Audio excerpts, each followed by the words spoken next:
You're very welcome to Cathal Brugha Barracks for this, our historical conference to commemorate the approaching 150th anniversary of the birth of Cathal Brugha. My name is Commandant Daniel Ayiotis. I'm the officer in charge of the military archives and one of the co-organisers of this conference, along with Gerard Shannon, Liz Gillis and the Military History Society of Ireland. The decade of centenaries, as I've seen from the military archives, it's been a really great time for the democratisation of archives and of history and bringing to the fore the stories of, I hate to use the word ordinary, but the ordinary men and women who took part in the Irish Revolution. But at the same time as well, it's been a great time for increased scholarship and study and examination of the great figures of the revolutionary period. So that's why I'm delighted that we're assembled here today for this conference to look at various aspects of the life and legacy of the great Cathal Brugha. I'm delighted you could join us today. So first and foremost, first I would like to invite the new GOC, who's recently taken over as GOC, Brigadier General Steve Ryan, who's going to start with the opening address to the conference. So I'd like to invite you up, please.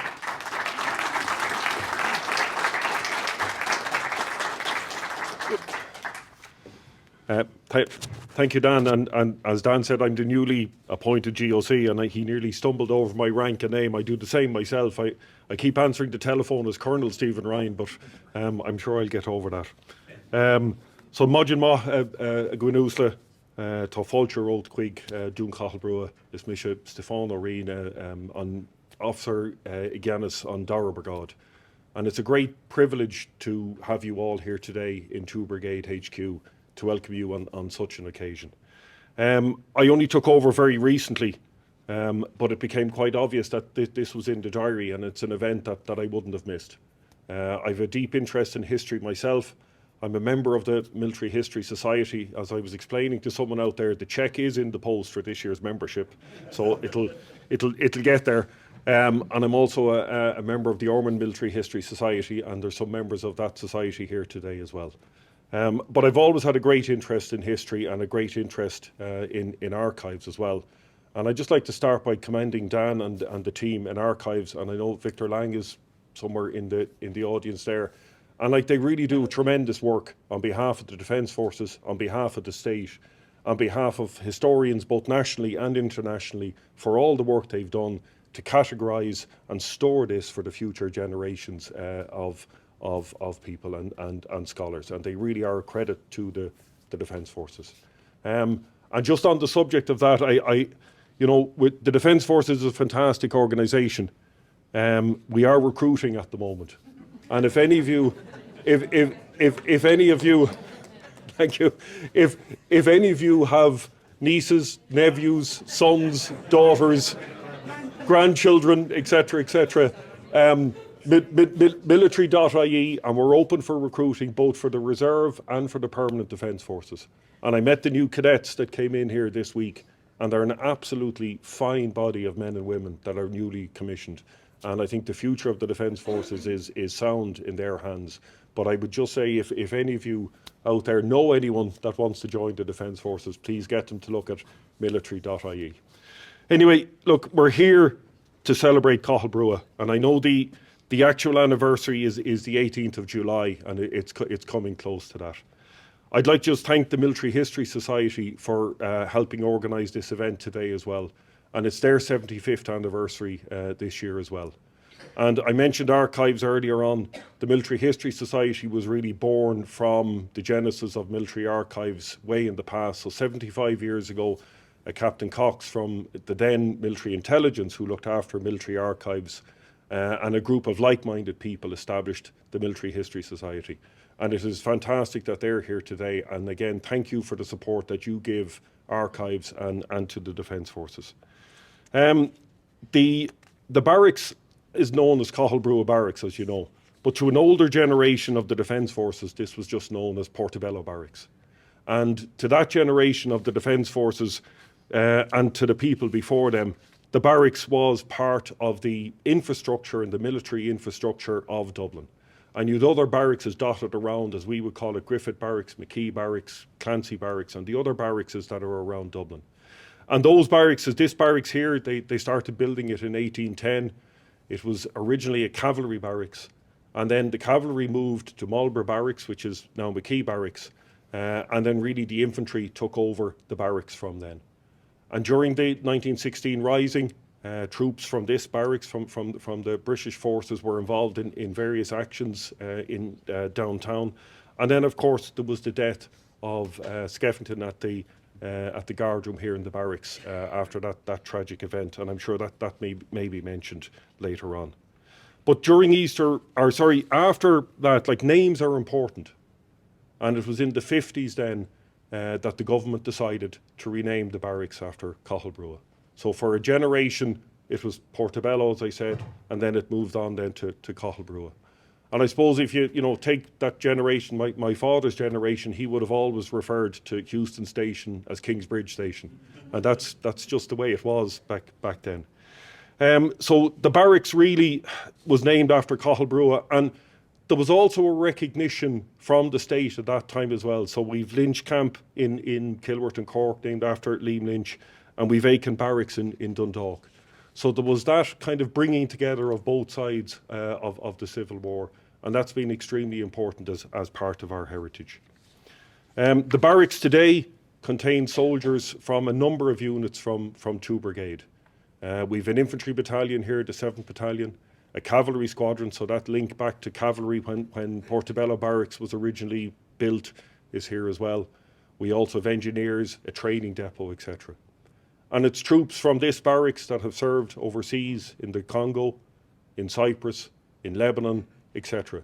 And next week we have a unit from the battalion, or from the brigade, but primarily based from the 7th Battalion here in the barracks, who will have their ministerial review and the presentation of their colours here on the square before they head very shortly for 6 months in Lebanon.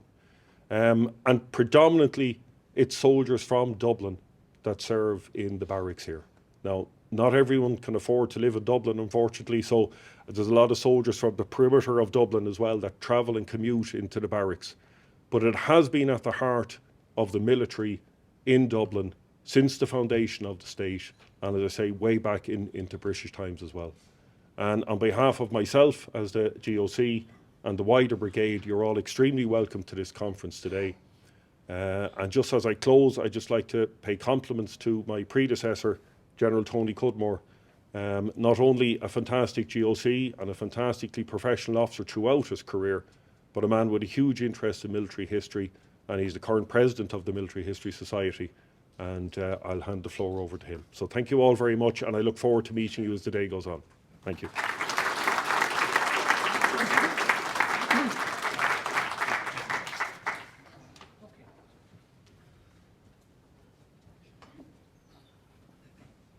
Okay, as General Ryan just stated, our next speaker, just for a few words of introduction, is going to be Brigadier General Tony Cudmore. Again, I didn't slip over that, so it's just tricky when you're faced with 2 GOCs at once.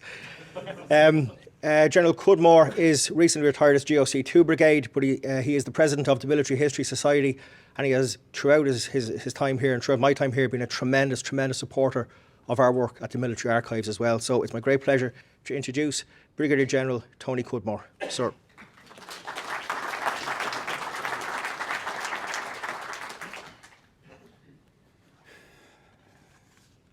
Díomh, mar uachtarán na cumann stair millite na hÉireann. Lom fáilte coribh anseo aniu, as General Officer Commanding, I would normally say, and I have to retrain myself not to say, as General Officer Commanding, welcome to Cathal Brugha Barracks. So as President, and it's the first time I've used that title, of the Military History Society of Ireland, it's a great pleasure for me to welcome you here to this conference. But there can only be one General Officer Commanding 2 Brigade. So the first thing I'd like to do is to thank General Officer 2 Brigade for facilitating this conference, which has been led tremendously by Commandant Dan Ayiotis from Military Archives. And he has obviously worked within his team with Liz and with Ger to produce a tremendous day of learning for us all. And I'd like to thank both the General Officer Commanding 2 Brigade and OC Military Archives for pulling together this event and giving the Military History Society of Ireland an opportunity to share with you in such an important event. When I was General Officer Commanding 2 Brigade, I had a very, very keen focus on ensuring that an understanding of our history was shared with everybody, both members of the Defence Forces and those outside the Defence Forces who care so much about the Defence Forces. And I ensured that picture of Cathal Brugha was on my office wall, that every visiting party to the barracks would know and they would understand the history of our Defence Forces. And also to have the monument installed in Cathal Brugha Barracks where we could actually associate particularly with the legacy and the history of Cathal Brugha. So I'd say thank you very much to Ger, to Liz, to Dan, but also to all of the other speakers who are going to speak for us during the day, and to all the support staff behind the day itself, but also especially to all the members of the audience who've taken the time to be here today. Thank you very much for all being here to share with this. As the General Officer Commanding has mentioned, the Society is marking 75 years. It's a tremendous anniversary to mark. And I'd like to thank all the members of the Society and the Council especially for the work that they've done. And no more than the GOC has attempted to recruit you to the Defence Forces, I will attempt to recruit you to the Society. And I'm very, very pleased to say that Dr. Pat McCarthy, who's here today, produces an excellent lecture programme throughout the year. And the lectures are available remotely as well, but they're facilitated by Griffith College. And the programme is always interesting, and you're more than welcome to participate in it. And most especially also to consider joining the Society if you're not already a member for a mere €32 a year. And the website mhsi.ie is available to you. There are a number of other events as well. So for instance, we have a weekend tour to Sligo and the northwest, and it's looking at 200 years of military warfare in that area. That's going to be conducted from the 9th to the 11th of June. And that's just another example of the type of activity which the Society conducts throughout the year, both trips abroad and at home. And we look at all aspects of history, warfare, Irish persons involved in warfare. And this year, as you've mentioned in your introductory few words, marks our 75th anniversary. And I think the GOC has very clearly articulated the important link that the Society has had with both the Defence Forces and with military archives. And again, to close, I would just like to state our appreciation for that close relationship, and I wish the continued development of that relationship into the future. Gura Mahogif Gulair.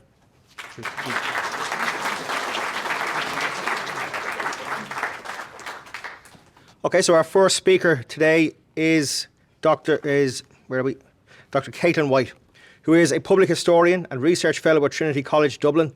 She has published on commemoration and modern Irish history with Routledge and History Ireland. Her research interests are commemoration, memory, social history, women's history and politics. So it's my great pleasure to start the conference and introduce Dr. Caitlín White. You're very welcome.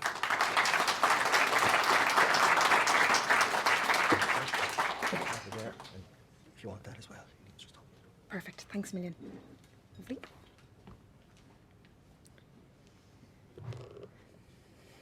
Thanks very much. I always have this problem with mics. Can everybody hear me okay? Yeah, great. Fantastic. Thanks very much, Daniel, and good morning, everyone. I'm delighted to be here this morning with you all to celebrate the life, the legacy and history of a man who has long loomed over Irish revolutionary history. Before I do, I'd really like to thank everyone for coming today, and the scholars, historians and archivists who have done work on Brugha's life and whose research I'm building on, especially his recent biographers, Fergus O'Farrell, Daithí Ó'Corrain and Gerard Hanley, and my own PhD supervisor, Anne Dolan, whose work on memory and commemoration has inspired me to think differently about these concepts. Míle buíochas to the Defence Forces for hosting this in the most appropriate of locations, Brugha Barracks, the naming of which will be explored later on. It holds an important place in Irish history and in the Defence Forces itself. It's here that my uncle Tony, alongside many other soldiers over the years, began his military career almost 50 years ago. He was a constant source of encouragement to me in my pursuit of a career in history and was particularly enthusiastic when there was a military connection. With his second anniversary next week, the timing of this conference was serendipitous, so my thanks to him and to all the members of the Defence Forces who give their time and efforts to these events and whose enthusiasm for military history, coupled with their experience, gives a unique perspective that us desk historians can never achieve. And finally, to Jerry, Liz, to Dan and to the Military History Society for making it all happen today, go raibh míle maith agaibh go léir. In a way, we are beginning at the end. By considering the afterlives of Cathal Brugha in memory and commemoration at the start of this conference, I hope that it can help to contextualise the events and actions that will be explored throughout the day. I also want to start by saying that I am not an expert on Cathal Brugha, on his life, his achievements or his legacy. There are people in the room who have stronger connections with him and who understand him far better. But what I'd like to do today in the short time that we have is try to consider some questions around commemoration and memory, what we mean by these terms, and how we might consider them going forward in relation to Brugha's legacy and his place in public memory. Increasingly topical in the past number of years, commemorations have long been a feature of Irish life. Indeed, the political power of commemoration was recognised by all sides involved in the War of Independence and Civil War, with a flurry of commemorative activity in the 1920s and 30s in Ireland. In the case of the cenotaph erected by Cumann na Gael government, commemorating the memories of Michael Collins and Arthur Griffith, it was commissioned within only 2 months of the IRA order to dump arms, which signalled the end of the Civil War. In a country in debt, emerging from bitter conflict, the need to commemorate and stake claim to the memory of the fallen was critical. In speaking of this, I feel that I need to acknowledge that there is a distinct difference between memory and commemoration. To commemorate collectively confers honour and distinction to the person or the event being commemorated, and it should be treated with great sensitivity. This became glaringly obvious to both the Irish public and government with the public backlash that was expressed in January 2020 following the announcement of a commemoration ceremony for the Royal Irish Constabulary in Dublin Castle, or what I call RIC Gate. Commemorations, as well as bestowing honour onto an individual or event, say a lot more about the people staging them than about the people or events that they commemorate. Rather than offering us a window into the past, commemorations provide us with a mirror to our present. They provide a very practical function as well. They're central to the creation and consolidation of group identities. They unite people under the banner of a goal or an idea, and they use the past to validate their aims or even their very existence. However, by the definition of uniting one group, they consequently ostracise others. Commemorations can be official, state-sanctioned, or unofficial, privately organised. But they always require a level of funding and a group of people who base aspects of their identity on the person or the event being commemorated. Memory, on the other hand, can cost nothing. Memory can be on an individual or a collective level, and it's sustained through memorabilia, culture, even the writing of history itself. The scholar Geoffrey Cubitt describes social memory as the name we give to processes by which knowledge and awareness of the social past are generated and maintained in human societies. Guy Byner's fantastic research study on forgetting, which is of course closely tied to remembering, in Ulster after the 1798 rebellion, highlights the deeply personal and intimate nature that collective memory has the potential to have. The emotional effect of a personal effect or even a memorial card passed down through generations can highlight that quite often the lack of a statue or a cenotaph does not equate to being forgotten. I'm very aware as well that as historians we need to be cognisant that we, as scholars of memories of the past in their variety of forms, can only ever study externalisations of memory. We can never, nor can anybody, study memory in its truest form. Each articulation of memory is shaped, influenced, tainted by the bias of the present moment in which it was expressed. Diary entries, newspaper articles, private correspondence, governmental memorandums, they're all articulations of the memory of an event, a conversation or an emotion, and all of these are biased by the context and the author. It is the question of the tension between commemoration and memory and the regard that we afford to both that I'll be exploring this morning in relation to Cathal Brugha. The public memory of Cathal Brugha was a highly curated one, and interestingly, Brugha himself contributed to its formation.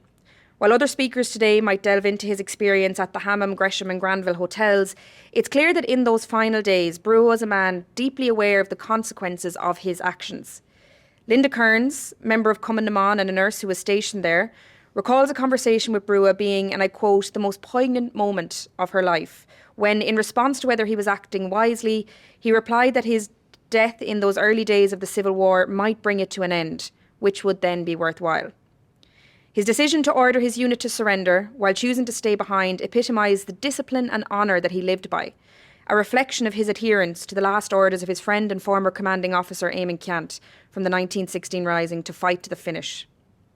His biographers Daithí Ó'Corrain and Gerard Hanley have described this act as a final gesture of unwavering fidelity to the Irish Republic. This final gesture, walking towards the enemy without firing a shot after securing the safety of the men and women under his command, is akin to a captain going down with his ship, underscoring the unassailable honour and commitment to the Republic. His death in action cemented his reputation as a true patriot, and in memory, he joined the esteemed ranks of Pearse, MacSwiney, Emmet and Tone. He was influenced by and engaging in what Byner calls pre-memory, a phenomenon where memory shapes unfolding historical events as they are understood and interpreted through the memories of previous historical events. Aware of this, Brugha's actions were crafted to resonate with those of the past martyrs for the Republic. Of course, many of you know that he died on the 7th July 1922, killed by a single bullet shot from an unknown National Army soldier, perhaps a former comrade. This is what has been passed down in memory. The soldier Brugha, wounded so many times in the 1916 rise and eventually killed by one single bullet. But what you might not know, or in all likelihood, considering the audience here, you probably do, but maybe what the general public might not be aware of, is that he was shot on the 5th of July and spent 2 days in hospital having had treatment and surgery. Unfortunately, too late for Brugha, but in the company of his family and friends. This portrayal of Brugha, attributed to Countess Markievicz, this portrayal of Brugha, enduring his final hours in the presence of his family, contrasts sharply with this image attributed to Countess Markievicz, or of the stereotypical image of fallen soldiers during the Civil War. Caitlín, Brugha's widow, who had been left with 6 young children, took on the solemn duty of preserving his legacy. Following the examples of the widows and relatives of the executed men of 1916, such as Margaret Pearse and Grace Gifford Plunkett, and of the Irish rebels of the War of Independence, such as her close friend Muriel MacSwiney, she became the keeper of Cahill's flame in the public arena. For historians such as myself, who have no connection to either, over 100 years on from Cahill's death, the compatibility between the couple becomes clear in the decades that follow. 2 incredibly principled, disciplined, loyal and resolute people, Caitlín took her responsibility to remain faithful to her husband's belief and memory incredibly seriously. When considering whether the family would be better off in America, it was reportedly due to her knowledge that Cathal would have preferred his family to be raised in Ireland that made her stay. It was this same resoluteness that, when attempts were made to use his memory in the political and public arena, guided her judgment and decision-making. For Caitlín, Cahill's memory was entrusted to her, and she sought to preserve and perpetuate it as she saw best. This often involved working towards the Irish Republic that he died for, which was also invoked by Republicans in Waterford in 1949, or by private remembrance in the form of anniversary masses. July 1923 marked the first anniversary of his death, and in a similar vein to his funeral, where Commandant women formed the Guard of Honour, up to 400 members of Commandant and the Women's Defence League were involved in this first anniversary event. Beginning with a mass for the repose of his soul at Whitefriars Street Church, the procession marched to O'Connell Street, where wreaths were laid in his memory and prayers were said before continuing on to his grave in Glasnevin Cemetery, where the rosary was recited. The annual anniversary mass continued to be a cornerstone of remembrance for his own family and old comrades, as evidenced by this photo in 1970. The decision around the commemoration of Cathal Brugha, a man who fought in the 1916 Rising, served as Minister for Defence and Acting President of Dáil Éireann, Ceann Comhairle of Dáil Éireann and Chief of Staff of the IRA, and who ultimately gave his life in an attempt to prevent further war, has, on an official level, generally accepted to have been lacking. Commemoration is a far more politically charged sphere than memory. And while on a macro level, ownership can seem easy to assign, so for example, the memory of the 1916 Rising belongs to the people of Ireland, an examination on a micro level provides more questions than answers, such as in that same example in the 1930s, when 3 political parties, Fianna Fáil, the newly formed Fine Gael and Sinn Féin, all claimed ownership of 1916 because they were headed by men who took part in it. They participated in what Diarmaid Ferriter has termed a scramble over the bones of the patriot dead to strengthen their own political standing and position. Fianna Fáil, following their election in 1932, recognised the importance of curating the historical narrative in the political and the public sphere. They had been cultivating their preferred narrative of history since their foundation in 1926, emphasising their links with the veterans of 1916 and claiming the allegiance of those who died through their surviving families and comrades. In 1935, their efforts culminated in a reenactment of the storming of the GPO during official commemorations, in which Eamon de Valera played a central role on O'Connell Street when in fact he had been stationed in Boland's Mill. Shortly after taking office, de Valera made it clear that he intended to appropriate the memories of anti-treaty figures such as Cathal Brugha and Austin Stack into his political narrative. The new street where Brugha had been fatally wounded had become known as Cathal Brugha Street amongst the public, but this was formalised in 1932. Busts of Brugha and Stack were commissioned to decorate de Valera's office, and he also showed an interest in acquiring the completed busts of Michael Collins and Arthur Griffith that were sculpted by Albert Power. They had been commissioned by the Cumann Gael government, but they had yet to be installed in Leinster House. This was seen by some as motivated by a desire to heal the wounds of civil war, but further solidified his position as a traitor to hardline Republicans.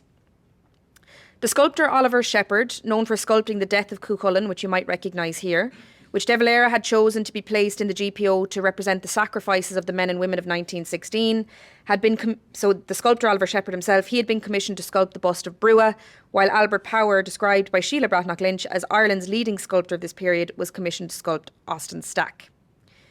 In this flurry of reinstating anti-treatyites into the pantheon of Irish heroes, a government building was dedicated to the memory of Brugha in 1934.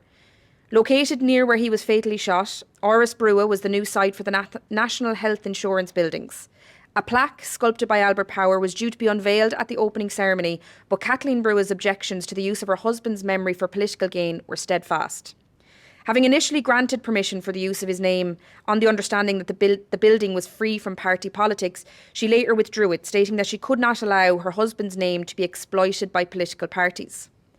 Subsequently, the plaque, 4 reproductions of it, and the plaster cast were stolen from the premises of Messrs McLaughlin of Pier Street, where it was being cast, resulting in the building being named in his memory but remaining plaqueless on the opening day. When it came to the busts for Leinster House, Caitlín denied permission for Brugha's death mask to be used. Oh, sorry,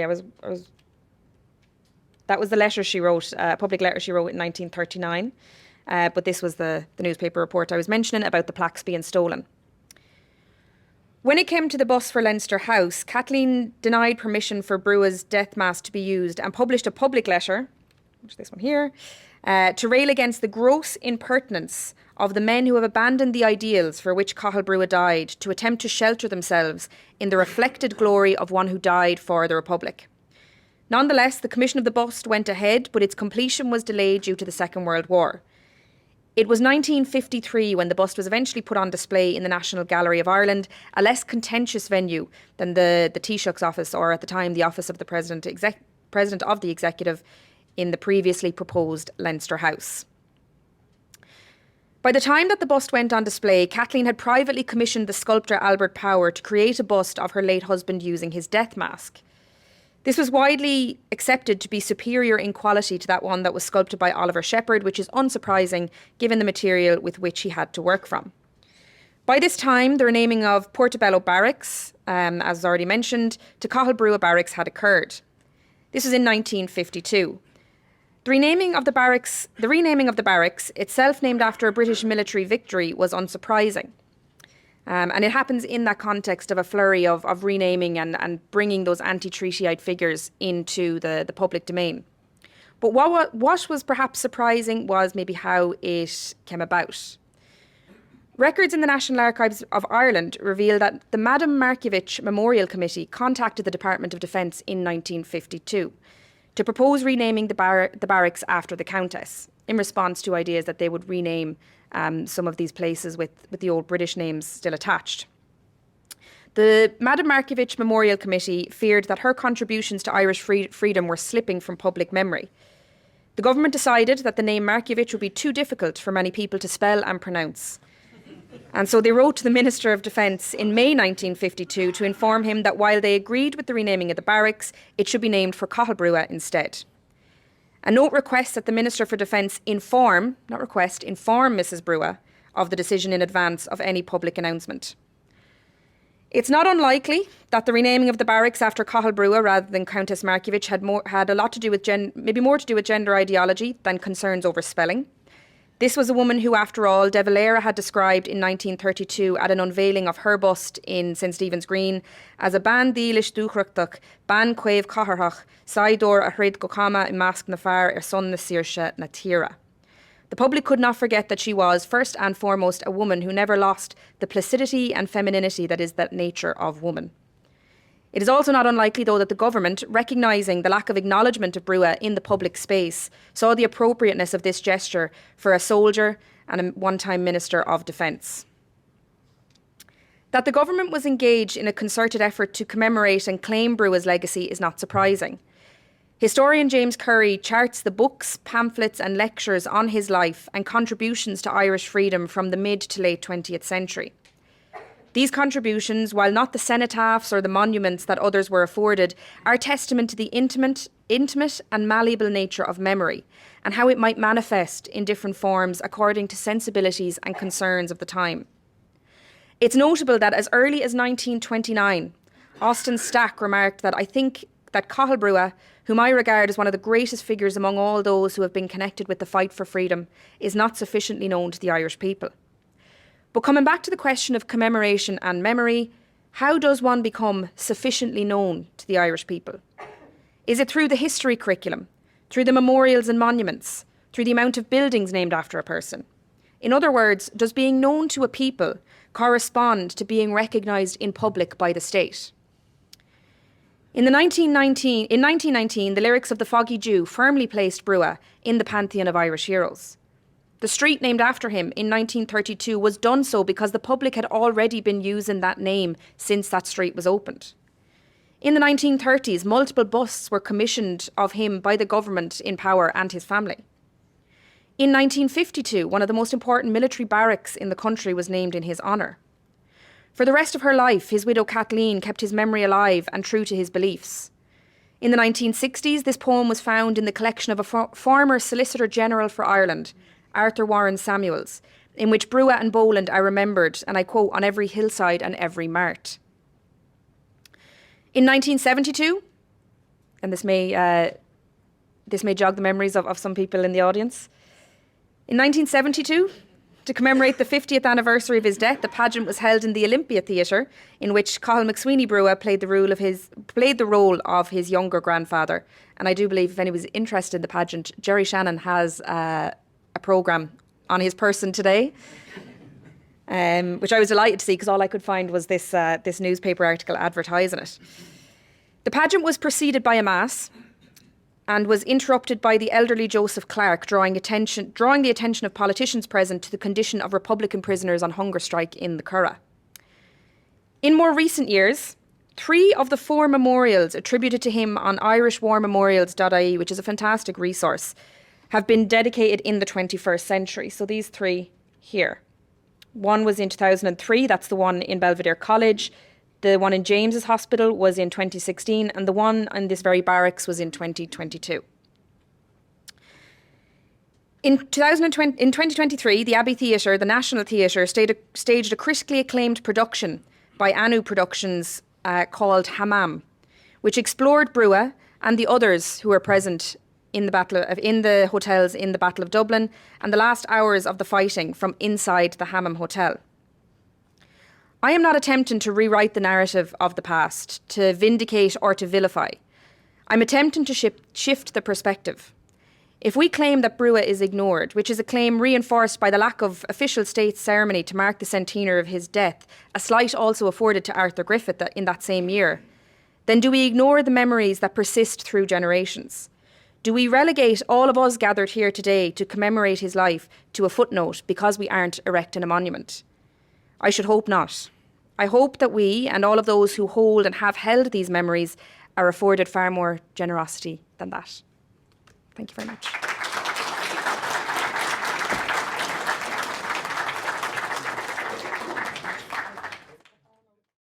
Our next speaker this morning is Dr. Mary MacDiarmada.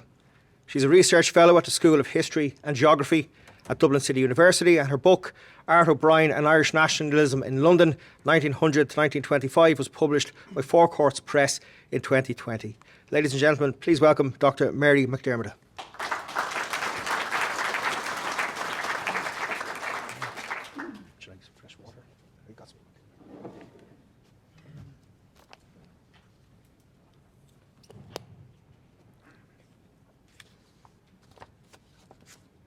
Good morning, everybody. And like everyone else today, we're delighted to be here in Cathal Brugha Barracks to commemorate Cathal Brugha. Now, Cathal Brugha, as we know him now, was born Charles William St John Burgess on the 18th of July 1874 at Richmond Avenue in Dublin. And he went to primary school in Dominic Street and then to Belvedere College for his secondary education. He learned some Irish in Belvedere, but by all accounts was not drawn immediately to the Irish language. After Belvedere, he studied medicine for 2 years, but eventually had to give up as unfortunately his father's business failed and he had to leave his studies to earn a living. In 1891, he started work for Hayes and Finch, who were a firm of church suppliers, and they supplied things like altar wine, candles and vestments. And they are actually still in business today. Now, Brugha eventually became their travelling salesman, and this was how he came to know people the length and breadth of Ireland. Now, meanwhile, in November 1892, Douglas Hyde gave an address at the Irish National Literary Society on the necessity to de-anglicise the Irish people. And in this speech, he proposed that Irish language and traditions should be reclaimed by the Irish people and used to differentiate themselves from English language and customs. And so the Gaelic League was founded in 1893 by Douglas Hyde and by Owen MacNeill. Now, the key objectives of the League were the preservation of Irish as the national language of Ireland, the study and publication of existing Gaelic literature, and the cultivation of a modern literature in Irish. The League was strictly non-political and non-sectarian, and it aimed to achieve its objectives through classes on spoken and written Irish, through entertainments and social gatherings, and a very strong campaign to ensure that Irish was taught in the schools and colleges of Ireland. And the Gaelic League also realised the absolute necessity to preserve the Gaeltacht areas. And by 1908, there were over 600 branches of the League, and it had spread to every county in Ireland. Now, Charles Burgess joined a new and vibrant branch of the League, which was established in 1901. And this new branch was named Crave an Chéitnig. And it was named the Crave an Chéitnig, the Keating branch, in honour of Shahrún Caitlín, the great Irish poet and historian of the late 16th and 17th century, early 17th century, who wrote Foras Fasa hÉireann. And it was this branch that particularly enthused Charles Burgess and led to an all-consuming interest. Within a short time, he translated his name to Cathal Brugha, and by 1906, was using the form that we now know of Cathal Brugha. The Keating branch initially had its offices in Rutland Square, now Parnell Square, and in their first few years they moved to North Frederick Street, North Great Georgia Street, O'Connell Street, before finding their way back to Parnell Square, always needing larger premises because at its height it had over 400 members. Now, the Keating branch was founded by 4 proud Munster men, Sean O'Ceallaigh, who is also known as Skellig, and he was from Valentia Island, Taig O'Donoghue from Carrignavar in County Cork, Sean O'Keefe, who was born in Macroom, and Richard O'Fowlu, who was from Killa near Youghal. Now, all 4 were native Irish speakers, and they were firmly of the opinion that Munster Irish, and in particular Cork and Kerry Irish, was the purest form of the Irish language.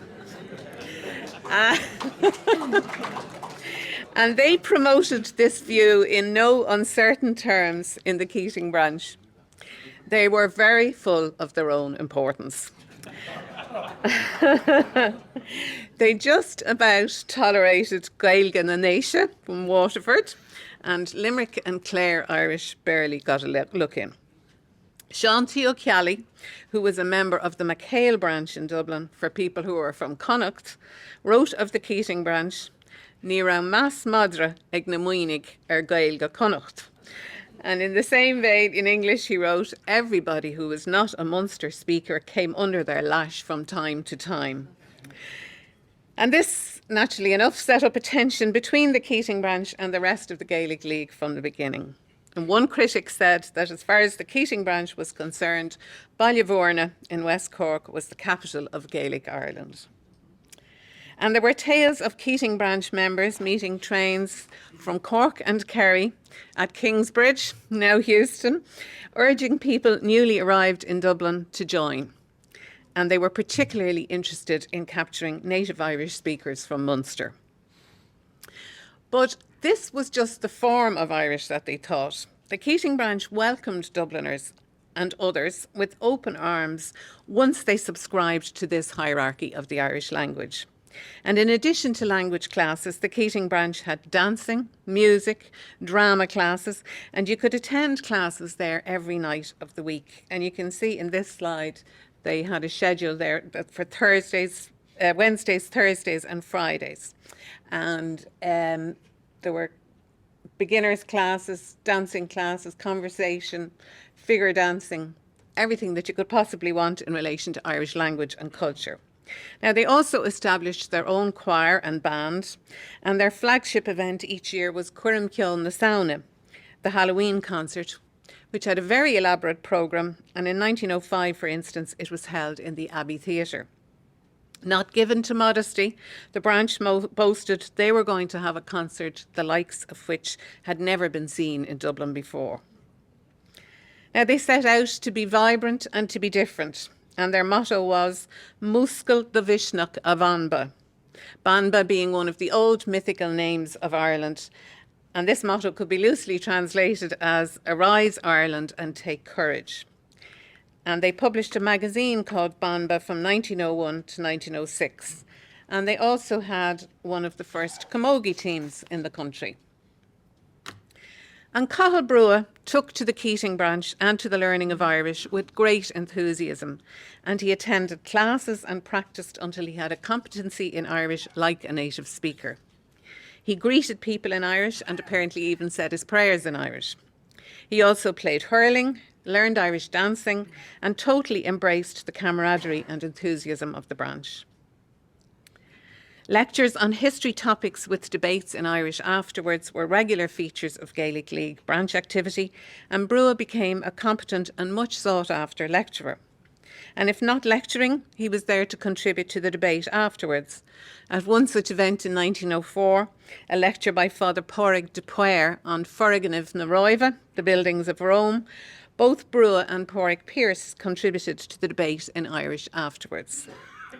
In 1906, Brugha entered 6 different competitions in the Oireachtas, which was the great annual festival of the Gaelic League, and he won first place in 5 of them. Before long, he was on the Keating branch committee, and in 1905 he was elected to the Cuiste Gnó, or the national executive of the Gaelic League. In 1906 he was assigned to organisational and industrial committees of the Gaelic League, and he served on the Oireachtas committee from 1906 to 1916. And in the early days of his Gaelic League membership, Brugha was given to emphasising the non-political and the non-sectarian aspect of the League. He saw the League as a unifying force for people from various different backgrounds, with the main objective being to promote the language and have it spoken throughout the country. Now, the Keating branch was very proactive. On the recommendation of Brugha and Sean O'Keefe, the branch began to collect money to establish colleges to educate teachers of Irish and to put pressure on the executive of the Gaelic League to proceed with this project at full speed. There was a huge shortage of teachers for the Gaelic League's own classes and for the schools. And the first Irish summer college for teachers was established in Méileáin Gaeilge in the Cork Gaeltacht in 1904. And very shortly afterwards, colleges were established in Mayo, Donegal, Belfast and Onrine in County Waterford. and Brugha actually taught Irish in Coláiste na Mún in Méileach an Gaelic during his holidays in the summer of 1910. Now, Brugha also took a huge interest in the teaching of Irish in schools. By 1908, the Irish language was taught in national and secondary schools, but there were ongoing rows with the National Board of Education about the fees to be paid for this teaching. And it was largely through Brugha and the Keating branch's efforts that a special Ordesh of the Gaelic League was held at the Rotunda in Dublin in June 1908, with over 300 people in attendance. And as well as castigating the National Board of Education over fees paid for the teaching of Irish in schools, a new campaign had now taken root. The Gaelic League now wanted Irish to be taught in the newly proposed National University of Ireland colleges, to be established in Dublin, Cork and Galway. And most importantly, they wanted it to be a subject which was mandatory for matriculation into university. And this would indeed put the Irish language on a strong footing. It was one of the great triumphs of the Gaelic League when the National Universities Commission agreed to make Irish compulsory for matriculation. And this ensured that Irish was taught in the schools over time, but particularly in the elite schools where most university entrants were coming from at that time. Now, around this time, in 1908, Cathal Brugha was elected president of the Keating branch. No mean feat for a Dubliner who was not a native Irish speaker. And this shows the very high regard he was held in by the members. To have risen above all those Cork and Kerry people was quite astonishing. And they were just so taken with him, and he was so diligent in every way. And he remained president of the Keating branch until his death in 1922. Brugha met his wife Caitlín in Burr, County Offaly, at a Gaelic League meeting, and they were married in 1912.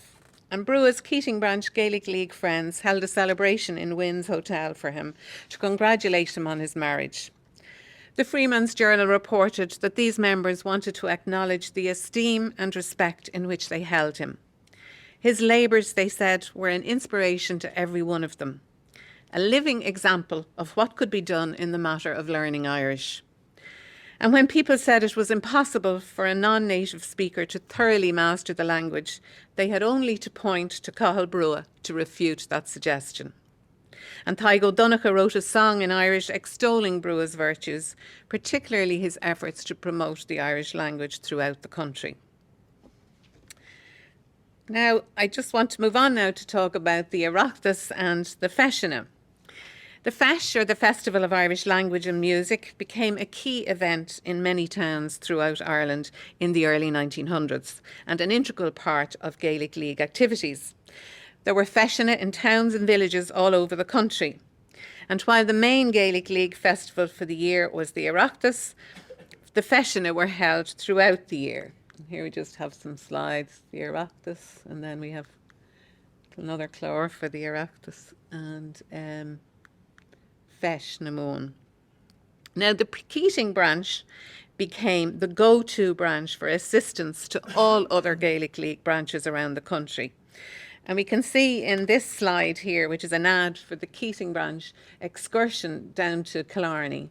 Those who care to avail of this extended ticket will have an exceptional opportunity of doing Killarney, attending the Feis, the Great Ayiotis and the Bardic sessions. Now, because they had a very high standard of Irish, they were very much in demand as adjudicators or multóirí, and they were also in demand to demonstrate Irish dancing and music around the country.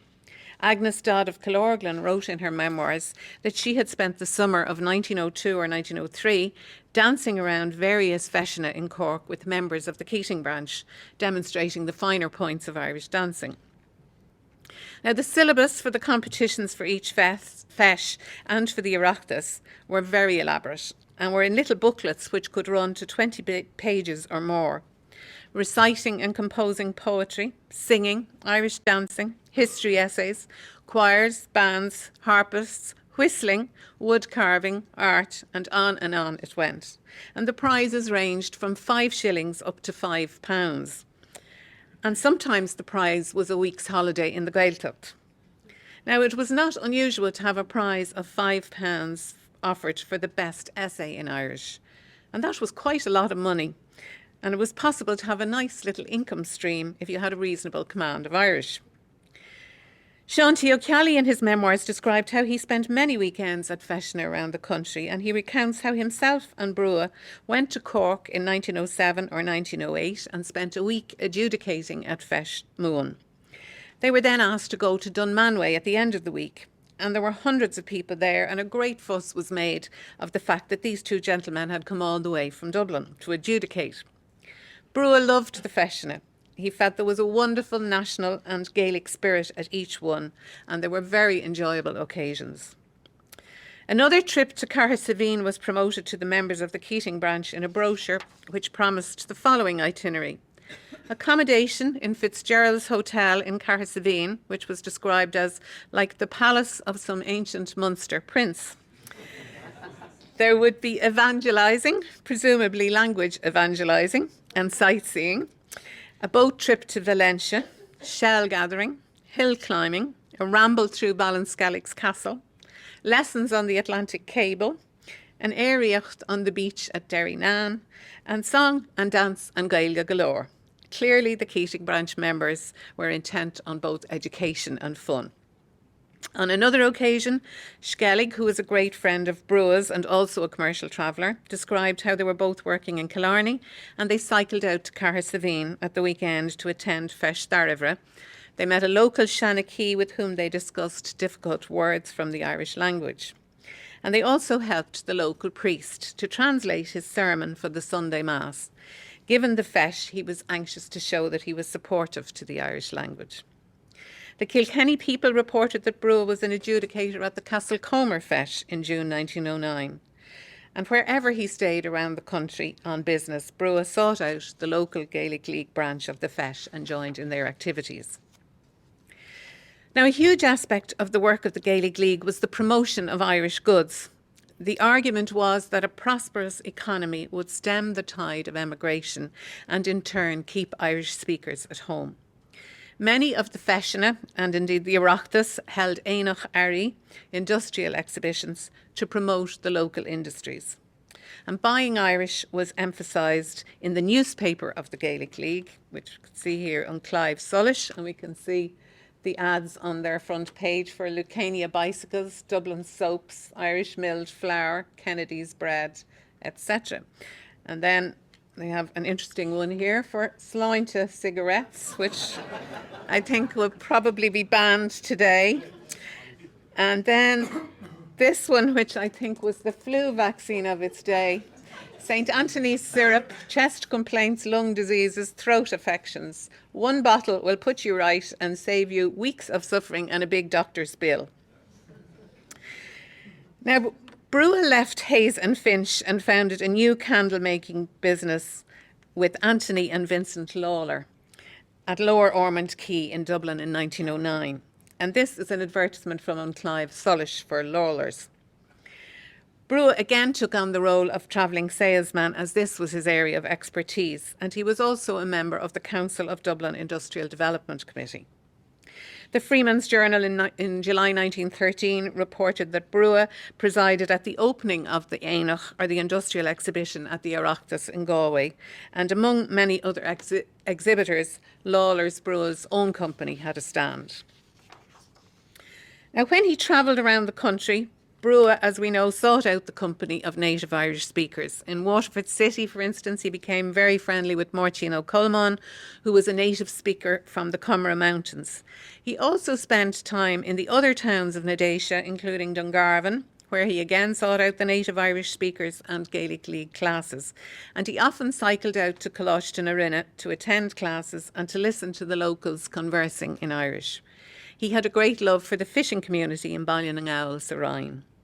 And it's very interesting to note that in spite of the huge pro-Cork and Kerry bias in the Keating branch, that he, Brugha, was his own man. And while he did visit Cork and Kerry Gaeltachts regularly, he liked to spend time in Unrhyne learning Gaeilge na Naoise. He also arranged for his wife and children to live in Unrhyne for a time during the War of Independence. And on the night that Brugha was elected in the general election of 1918, the Bannaceol marched from Onrain into Dungarvan and played music in the square to congratulate him. Now, the cultural aspect of the Keating branch was very strong between 1900 and 1914. And one James Kavanagh, who joined the branch around the same time as Brugha, said in a statement to the Bureau of Military History, and I quote, "From the cultural and social standpoint, the members of the Keating branch were all that could be desired, but a great number of them were antagonistic to those who sought political freedom for our country," end quote. So it is important to remember that militant separatism was not an essential part of Gaelic League activism, especially up to 1914. Now, other speakers today will discuss Cathal Brugha's revolutionary activities, but I just want to touch briefly on the transformation to militarism which occurred in the Keating branch. The establishment of the volunteers in 1913 gave a respectability to militarism, as it was initially supportive of Home Rule and founded by Gaelic League stalwart Eoin MacNeill. And this inevitably encouraged some Keating branch members to engage in military activity. The subsequent split in the volunteers and the establishment of the separatist Irish volunteers marked the clear arrival of a separatist militant wing in Irish republicanism, and many of its exponents were in the Keating branch. With Cathal Brugha as president of the Keating branch from 1908 onwards, it was a welcoming environment for Republicans because Cathal Brugha had been sworn in as a member of the IRB in 1908. Sean MacDiarmada was also a member of the Keating branch, as was Thomas Clarke, and Michael Collins joined the branch when he came back from London in 1916. And Fionnán Lynch from Carsaveen, who was a captain in F Company during the 1916 Rising, also joined the Keating branch. So it actually became a meeting branch for the collection of arms, using Cayley dances as cover during 1916. Now, once Cathal Brugha became involved in the Irish Revolution, he still remained deeply committed to the Irish language. At the first meeting of Dáil Éireann in January 1919, Brugha read the Declaration of Independence in Irish. He spoke at a meeting in the Mansion House in March 1919 about Irish in the education system. And in March 1919, he also delivered the oration in Irish at the grave of Pierce McCann, an Irish volunteer who died of influenza in a British jail. On the 17th of October 1919, the Waterford News and Star reported that he addressed a meeting of the Gaelic League in Dungarvan, where he exalted all to attend Irish classes and do what they could to forward the cause of the Irish language. And in December 1919, the Killarney Echo referred to Brugha's work as chairman of the Kerry Gaeltacht Committee, which was established to revive and preserve the Irish language there. So to conclude, Cathal Brugha had a great commitment to and love for Irish language and culture. His military and underground governmental activities took up his time during the period 1919 to 1922, but he never lost sight of the importance of the Irish language during the revolutionary struggle. And on the 26th of April 1922, the Irish Independent reported that in a speech in Irish given by Brugha, he said he had hoped, if the treaty negotiations were successful, and I suppose he really meant if he was happy with the outcome of the treaty negotiations, bheadh sé sásta gan aon bhaint a bheithe le polítíocht níos mó ach an Gaeilge a scapa fud na tíre. If the treaty negotiations had been successful, he wished to have nothing more to do with politics, but wanted to promote the Irish language throughout the country. But obviously this plan was not to be. Gur míle maith agaibh.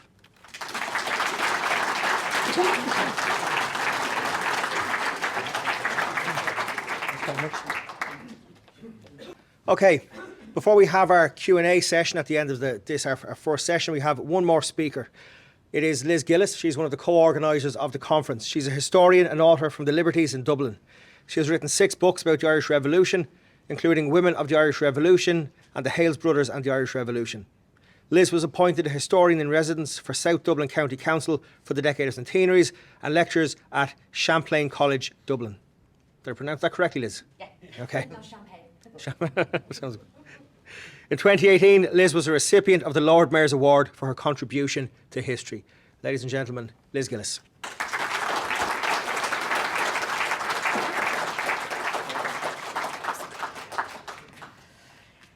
Just want to say a huge thank you. Can you hear me with this?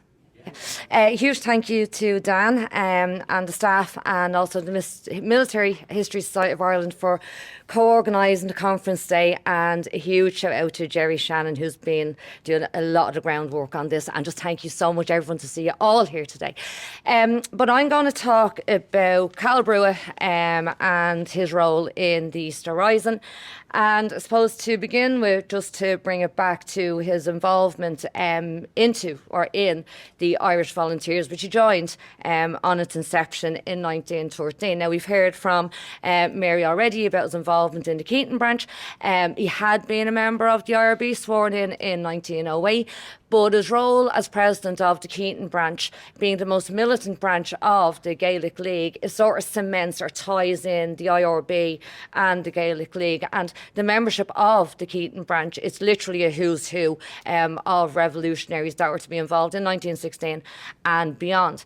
But as I said, joined the Volunteers in 1913 when they were formed. He was appointed a second lieutenant of D Company of the 4th Battalion, and he was to be associated with the 4th Battalion for the remainder of his life. He actually took part in the host gun running. He was in charge of a party of 20 members of the IRB, whose role was to deter the police from actually making an advance, trying to interfere with the Volunteers landing the guns. And by 1915, he was appointed Vice Commandant of the 4th Battalion, Eamon Cant being appointed or elected the Commandant. And the two men, through their connection or their shared love of the Irish language, their membership of the Gaelic League, the two men were very close friends as well as comrades. Now, really, and this photograph is where I managed to find this photograph, because there aren't that many photographs of Cathal Brugha. And this is taken from the 1915 O'Donovan Rossa Funeral Committee, which of course Cathal Brugha was a member of, involved in planning the repatriation of O'Donovan Rossa, one of those massive publicity and propaganda opportunities used by the Volunteers. And although he wasn't a member of the Military Council of the IRB, he was aware or made aware of the plans of the Easter Rising. And shortly before the Rising, he was sent down to liaise with the Volunteers in Kilkenny to alert them of the manoeuvres that were going to happen on Easter Sunday, not giving them any more details, but he himself was aware of what was actually planned to happen. And he was, like so many, disheartened when the countermanding order came through.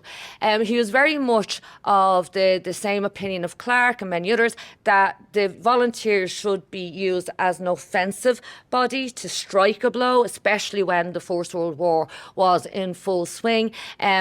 Opposite to McNeill's idea of it being a defensive body. But he was prepared to go on Easter Monday when the mobilisations order were sent out after the mobilisation had been cancelled on Easter Sunday. And he had met with Eamon Cant in the house of John O'Doherty, or John Doherty, on Dolphin's Barn, and he went home that night to spend his last night, what possibly would be the last night alive, with his heavily pregnant wife, Caitlín. So on Easter Monday morning, the orders are sent out hurriedly. You have many accounts from the Volunteers, from the 4th Battalion, as the other battalions, where they received the orders at 9 o'clock that morning, 10 o'clock that morning, that to mobilise at these points all around the city. And the 4th Battalion were sent, or were ordered to mobilise at Emerald Square, just off Cork Street, where they did from around 10 o'clock. Now, you have accounts from others where there was some problem with their bicycles and they arrived there late, but you have the main body of the Volunteers and the Nina branch of Cummanamon, because 25 women of Cummanamon did mobilise, firstly at the Weaver Hall, Cleaver Hall branch of the Gaelic League at Donora Avenue, and then marched down to meet up with the men in Emerald Square.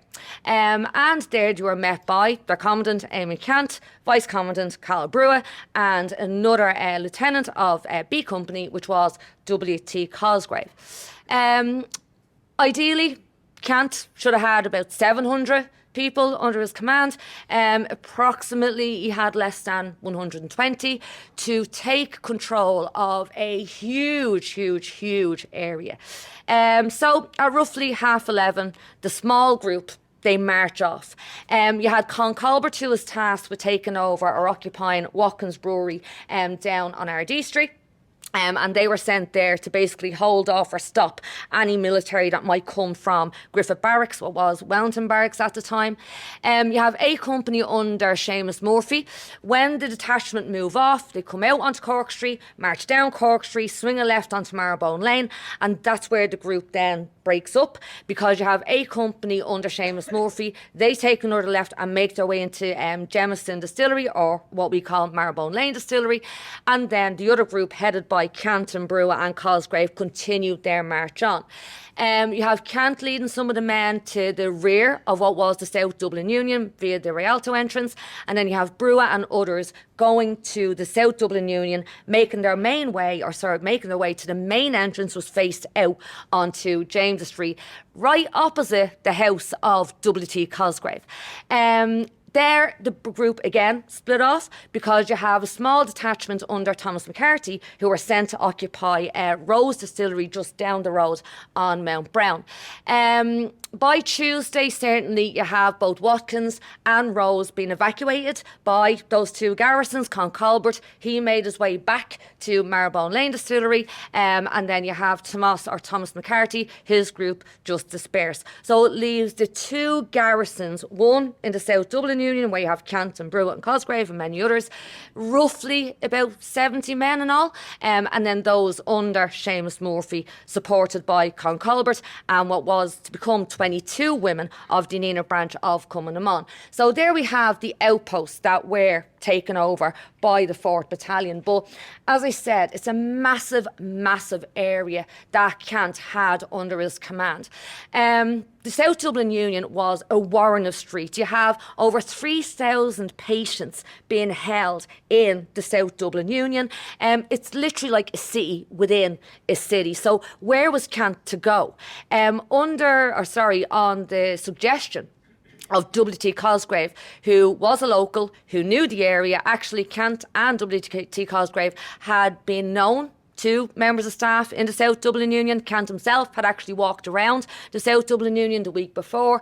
But it was suggested by Cosgrave that they should focus their attention or make their headquarters or set up their headquarters in the nurses' home, which is one of the few buildings that stands in the complex today. Now, this image, the top image, is shown the entrance to the South Dublin Union. You had a small group of volunteers that were sent to occupy the upper floors, which became known as the boardroom area. So you do have a detachment of volunteers in there. The image below is the nurses' home, and then you have a small detachment, initially about 12 men, that were sent under George Irvine to occupy the sheds, which literally were made of corrugated iron, so no protection there at all. And that was under the command of George Irvine at the back of the complex. But John Finch and Joyce, who was a member of C Company, he said, describing the occupation or the when they move off from Emerald Square, that the few police who followed up took a great interest in our movements, and when A Company under Seamus Murphy turned into Marrowbone Lane Distillery, it was apparent that there was serious business afoot. When we reached James Street, a party was detailed to take over Rose Distillery, and the remainder of the battalion, about 70 in all, marched into the Union precisely at noon. Parties were immediately detailed to hold different points in the grounds of the huge institution, and just look at how big it was. So you can see from the map here just the scale of the area that Amy Cant had to control with 70 men. It is pretty much impossible, but he did what he could. Now you have the orchard there. There was a small contingent, a small group of volunteers sent there. That's now where Mount Brown, the housing estate, is. It was known as McCaffrey's Orchard. You had the volunteers then at the rear, and then the other group centred at the front, the nurses' home, also later on the bakehouse and the boardroom. So the thing is, we know about the occupation of Dublin Castle, and very soon after that is occupied by the Citizen Army, the fighting takes place. Well, the fighting happened pretty much immediately. Very soon after, the volunteers go into the South Dublin Union.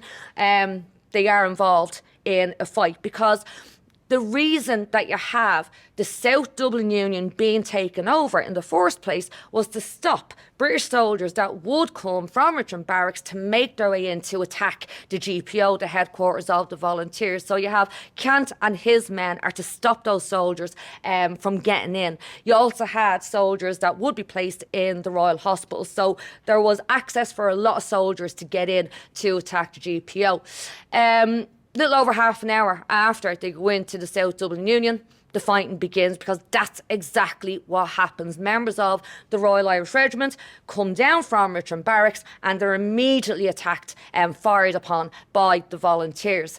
Padder Doyle recounts in his witness statement, and he was quartermaster of the South Dublin Union garrison, saying that at the time the present site of Can's Fort was known as McCaffrey's Orchard, about a dozen men were stationed here under cover of the trees, and no sooner had they taken up their posts than a detachment of infantry marched from Richmond Barracks.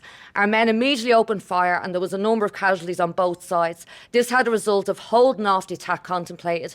I think it was in this affray that Volunteers Own and Donlan were killed, and Dan McCarthy and a couple of others were wounded. But just to go back to the map, you can see that where those volunteers were, so the soldiers are coming down Mount Brown, they're completely in the open, and they would be really in danger, because very soon after you have the soldiers in the Royal Hospital, Commandant, which is just a short distance away. They set up a machine gun post and they trained their fire on the volunteers in the orchard, so completely out in the open. Now, George Irvine, who was at the rear of the complex where he's in charge of those little corrugated sheds which offered no protection at all, he says that of the fighting that happened on Easter Monday, that 3 men from the other companies came to me later, so I had 9 men. That's all he had under his control. Commandant Kent told me to take up position in the huts inside the gate and barricade the windows. After some time, the British soldiers appeared and started to scale the wall around the South Dublin Union, and our men picked off a few of them. We found the huts mere matchboxes without any cover from fire, being made of tin wood. Later, we tried to join Commandant Kent, but in the main building, but found we were cut off in that direction, and one of the men, Paddy Morrissey, was wounded. We had to go back to the huts. We now occupy the back room of the hut we were in, but the British had closed in on us, and in the evening were pouring volleys into the hut. One man just beside me, John Traynor, got a bullet through his eye. I saw we could hold out no longer and asked the men would I surrender. They agreed, and I did so. Because when the British were initially attacked, they then fall back and they divide their detachments and they make their way into the rear of the complex, and then they come into contact with George Irvine and his men, but they are then themselves forced to surrender. So Tuesday and Wednesday, you have the focus being attached really on the front of the complex. You have some men being sent out from the nurses' home to retrieve the bodies of those volunteers who had been killed in the initial attack. Also, a number of patients and certainly one member of staff, who we'll talk about later on, had been killed. So it must have been awful for the patients that were in the South Dublin Union who were caught in this war zone at this time, and there was no escape for them. But you can see here from the map where the main focus of the fight would be. And there you have the front of the building, the boardroom, the bakehouse, and then you have the nurses' home. Now, you can see that they're not all linked up. They're pretty much isolated, especially the nurses' home to the boardroom. But you then have volunteers being sent to the bakehouse, and somehow over those few days, they were able to connect the 3 buildings together. So the nurses' home there, you can see that there is a wide open space, which obviously was a huge gap in the defences of the volunteers, because you have the British beginning to regroup, and that was where they would focus their attack. So you would have to cover that area of open space. At this time, when you consider those who had been killed, those who had been wounded, and those who had been taken prisoner, Kent has under his command roughly 41 men. And just to say that there were no women in the South Dublin Union, although Kent did give the women of Commandant of the Nenagh branch the option to go into a number of the outposts. The women of the Nenagh branch decided to stay together, and that's how you have them all in Marrowbone Lane Distillery under Seamus Murphy. So James Coughlin, and we are so lucky with the resources we have available, certainly Bureau of Military History, the witness statements, the pension files, but also the RTE Daily Archives website. If any of you haven't seen it, look at our 1916 and 66 exhibition, because there you have testimonies, interviews that were done in 1966 with big names as well as ordinary rank and file volunteers, including James Coughlin. And he talks about what happened on Sunday, because Tuesday and Wednesday the volunteers are preparing their defences in the nurse's home and the boardroom and the bakehouse, but you have the British then beginning to organise and plan their attack, and it all changes on Thursday morning thanks to the arrival mainly of the Sherwood Foresters, who had come from England. Now the Sherwood Foresters, you have the group that, unfortunately for them, they are told to march down Mount Street Bridge or over Mount Street Bridge, and there they come under the attack of Eamon de Valera's men from Clonmilliam House and from Northumberland Road. But you have the regiment dividing, and the other regiments managed to get away freely, safely, and they do make their way or head towards the Royal Hospital, Commandant. Now, the way they're coming was by the South Circular Road at the back of the South Dublin Union. They're bringing much needed ammunition to the detachment that is in the Royal Hospital. So the attack, the proposed attack, they're preparing for it.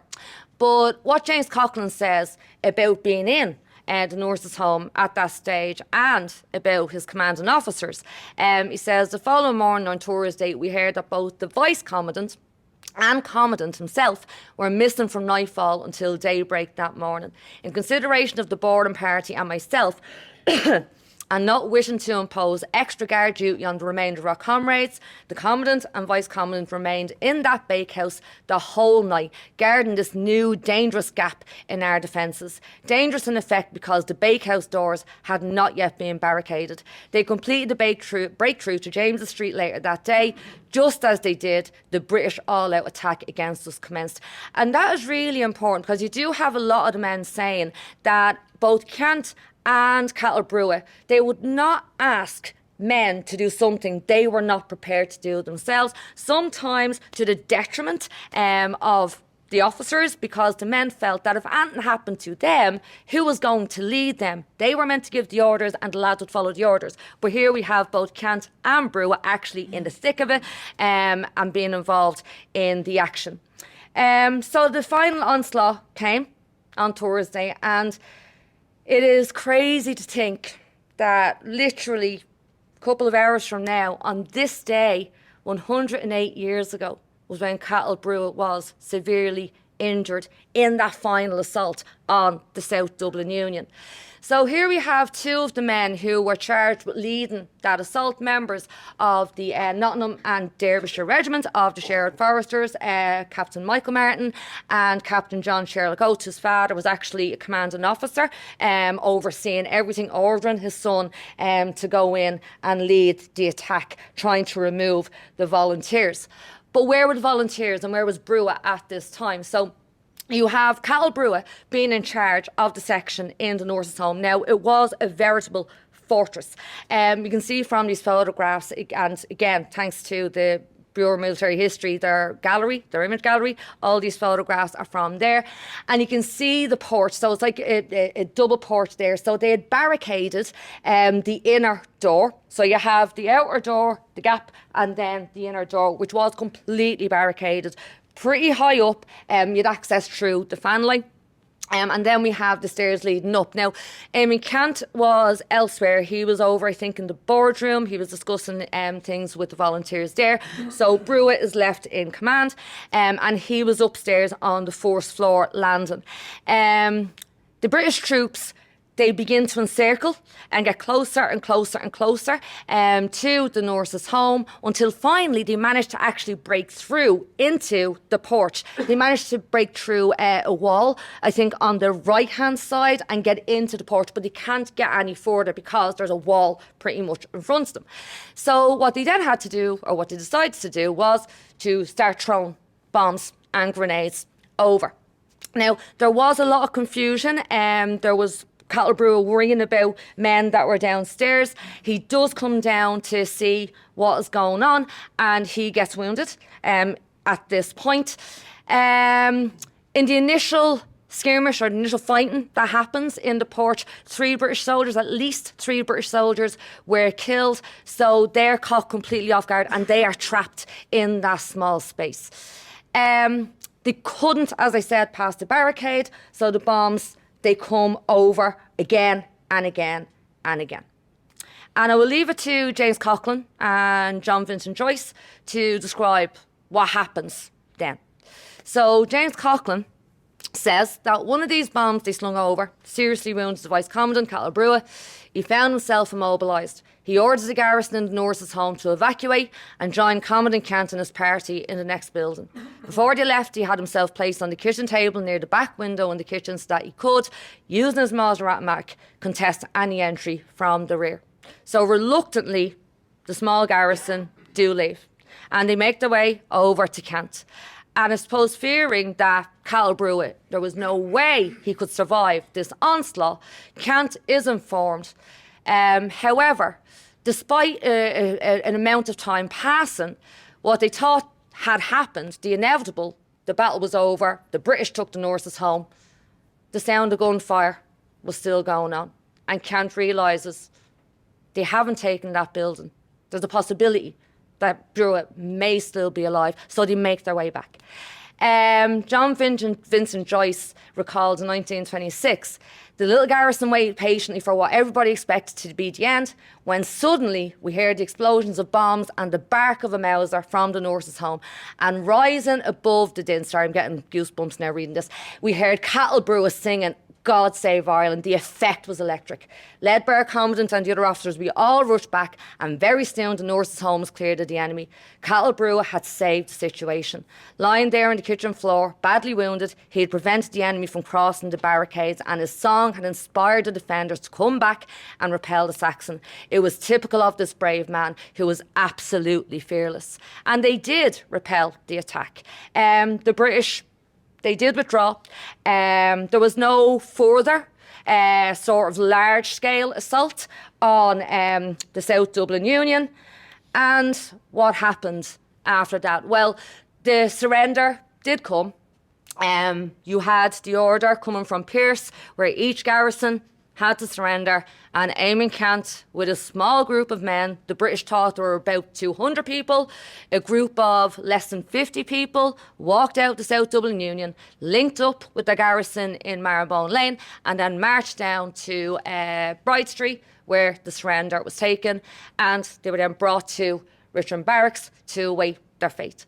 In the battle, 8 volunteers lost their lives. Frank Burke, who was the stepbrother of W.T. Cosgrave, James Quinn, Richard O'Reilly, William McDowell, John Traynor, Brendan Donnellan, John Adams and John Owens, who was one of the first volunteers to be killed when the initial fighting took place on Monday.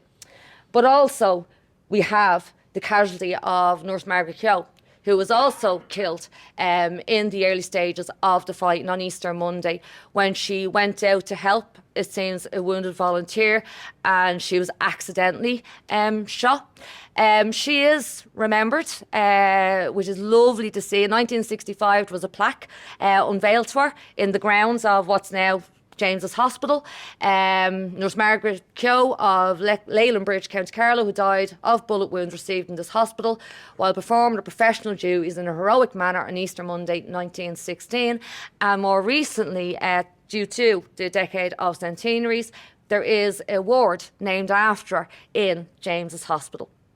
But what of Brugha? What of the leaders? Well, the leaders of the Rising, the signatories of the proclamation, were executed. However, Cathal Brugha, he was not taken to Richmond Barracks or Commandant jail, although he was arrested because he had suffered 25 wounds from bullets and shrapnel from the bombs. Initially treated in the South Dublin Union, he was then brought to Dublin Castle, which was a hospital. At the time, James Connolly was taken there before his execution. But Brugha was to lose many friends in the coming weeks, including his friend and comrade and commanding officer Emily Cant, Con Colbert, and many others. Brugha was transferred to St. Bricken's, what's now St. Bricken's Hospital, King George V Hospital, and was discharged in August. He was seen as being incurable, that his wounds were so severe. And the British, I suppose, another mistake that he made after 1916, apart from the executions and the mass arrests, they probably thought that Brugha, because he had been so severely injured, life-changing injuries, that he would just settle back in to civilian life. How wrong they were, because there were a core group of people that were tasked with reorganisation. 2 4th Battalion men, 2 men who were going to become very good friends in the coming years, and one of them, of course, being Cathal Brugha, and the other being Liam Clark, seen in this image with Con Colbert. Liam Clark, like Cathal Brugha, had been horrifically wounded during the Easter Rising. He was in the GPO and a grenade exploded in his face. I do love this photograph of Cathal Brugha getting hauled off by the police in 1917 down at Beresford Place. But these 2 men were to help both reorganise the IRB in Liam Clark's case and the Irish Volunteers in Cathal Brugha's case. And the bravery of Cathal Brugha in 1916 would fan the flames that were ignited on Easter Monday 1916 and encourage the next round or the next group of young men to continue on that fight that was started on Easter Monday 1916 and continue that fight for Irish freedom. Thank you so much.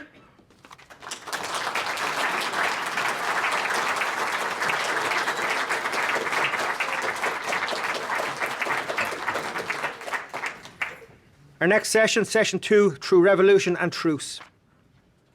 Our next speaker is Fergus O'Farrell. He has a BA and MA from UCD.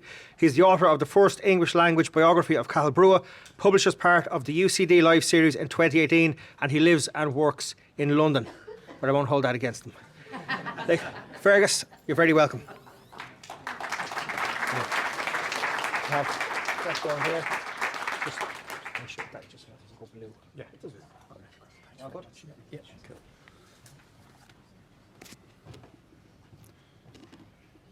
Hello, everybody. Thanks, Dan, for that. As Dan said, I have a BA and MA from UCD. I was an undergraduate student 10 years ago looking for information on Cathal Brugha, and almost none existed. And it's amazing to think that there's now 2 English language biographies, that all these people are here engaged with Cathal Brugha, and that this conference has been organised to remember Cathal Brugha, because he's done so much for Ireland, and it is being recognised so much more now. So I'm delighted that that's the case. So thanks to everybody involved. This talk is called Deliberate Amnesia ? The Irish Volunteers plan to assassinate the British cabinet. I will first of all give you a summary of the plan, then talk about who issued the orders, and then finally the importance of the archive of Richard Mulcahy in historians' understanding of this period. In 1918, Cathal Brugha led a mission to London to assassinate the British cabinet. This is not has not been written about extensively or known about extensively. I wrote about it in my book, and other people have done so since. It's a really fascinating topic and period in Irish history, something that didn't actually come to fruition in the end. If it did, everybody would know Cathal Brugha's name now, not just these people sitting here. But I'll give you this talk now, and hopefully we can do questions at the end when it's time. Thanks. So during the conscription crisis of 1918, the executive of the IRA met to discuss its response to the prospect of the British government introducing conscription in Ireland for the First World War. The executive comprised of 20 men, including Eamon de Valera, Sean McEntee, Cathal Brugha and Richard Mulcahy. The only member who was absent was Michael Collins, as he was in prison. At this meeting, it was decided that Cathal Brugha would lead a team of IRA assassins to London, where they would execute the British cabinet should the order to introduce conscription be given in Parliament. It is most likely that Brugha was the mastermind of this scheme. Brugha, Mulcahy and Dick Mulkey were responsible for recruiting the assassins. The hit squad arrived in London in April 1918 and it remained there until the autumn. They tailed various government ministers around Whitehall, ready to kill them should conscription begin in Ireland. Brugha even took one of his men up to the viewing gallery of the House of Commons to see if it would be possible to shoot the front bench from that vantage point. Developments on the Western Front and the German collapse meant that the Irish conscripts were deemed unnecessary as the war played out over the final months of 1918. The assassins returned home, their powder dry, to take up other roles in the independence struggle. Within a few months of leaving Westminster, Brugha was presiding over the first meeting of Dáil Éireann. We must question why the 1918 mission has been so absent from the historical narrative of this period, and when it is mentioned, it is portrayed as a unilateral action taken on the initiative of a bellicose Brugha. The answer may be found in the attitudes of one-time revolutionaries turned politicians and the manner in which they have constructed and policed their archives. So it's important for us to understand who issued the orders as well, and that it's not just Cathal Brugha acting alone. Brugha was the driving force behind the assassination plot. He was centrally involved in its planning and personally led the mission to London. However, it is very important to point out that he had the backing of the entire volunteer executive. They unanimously endorsed the plan. One member of the executive, Richard Walsh, explained to the Bureau of Military History why the executive signed the order to kill the government. These are his words. The document we signed authorising the expedition was drawn up in such a form that its publication would explain the reasons for the action, and that the members of the executive were taking full responsibility for issuing such an order as a representative Irish authority. As soon as the action plan was carried out in England, the document with the executive members' signatures would be published in Ireland. This publication would be necessary to show the world that the men who carried out the operation were acting on the orders of the only body that then had the authority to authorise such actions on behalf of the Irish people, and that they were not just a crowd of gunmen acting on their own or taking orders from some unknown or obscure secret society. Thomas O'Doherty, who is an Irish language biographer of Cathal Brugha, a book from the 1960s, he has also written that this document was signed by the whole executive. According to O'Doherty, this document still exists, though he provides no footnote or clue as to where we might find it. It is much more likely that it was destroyed for security reasons. There is also evidence in the pages of An Tóglacht, the newspaper of the Irish Volunteers, which alludes to a consensus at the executive level regarding the assassination plan. In September 1918, the editorial addressed conscription, and it stated that the policy of the Irish Volunteers in such a contingency is, of course, a foregone conclusion. Never at any moment since the question first arose has there existed the slightest divergence of opinion among those in control of the Army of Ireland, nor among the officers of men, as to their duty in case of an attempt by the enemy to enforce conscription in Ireland. So we can see here that there is agreement amongst the volunteer executive. In the next issue, the paper reiterated its commitment to resistance. They said, in our last issue, we stated clearly the unanimous decision of the executive of the Irish Volunteers to resist conscription to the death with all military force and warlike resources at our command. These statements from An Tóglacht did not, for obvious operational reasons, reveal that a group of IRA assassins were ready to shoot the British government at that very moment. It is possible to argue that these statements in An Tóglacht do not refer to the London mission, but rather to other plans which the volunteers had to resist conscription. However, when viewed alongside the other evidence that we have in the Bureau of Military History, which I've quoted, it's quite credible to believe that the executive backed this plan. So, because we don't know, well, not a lot has been written about it, as I've said, and the importance of Richard Mulcahy's archive is central to our understanding as to why this is the case. Richard Mulcahy, in particular, has attempted to abjure his role in the mission. There are several reasons for this. Following the revolution, Mulcahy had a long career in politics with Commandant and later Fine Gael, often viewed as the parties of law and order. Revelations that he was centrally involved in a conspiracy to assassinate the British cabinet during the closing stages of the First World War could have been extremely damaging to him. We must also consider the personal relationship between Brugha and Mulcahy. The relationship between Brugha and Collins is well known, that it soured towards the end, but Brugha and Mulcahy also had a difficult relationship towards the end of Brugha's life. Brugha, as Minister for Defence, sacked Mulcahy as Chief of Staff in 1921, and the treaty split drove a wedge further between these two men, ending with Brugha's death at the hands of the Free State troops, of whom Mulcahy was the commander in July 1922. Examining his archive, it is clear that Mulcahy has attempted to construct a favourable portrait of himself and Collins, while he can sometimes be disparaging of Brugha. Mulcahy is not the only person in history to have presented themselves in a favourable light in his own archive. That's not a criticism of him. The Mulcahy archive is vast, and all serious scholars of the Irish Revolution study it.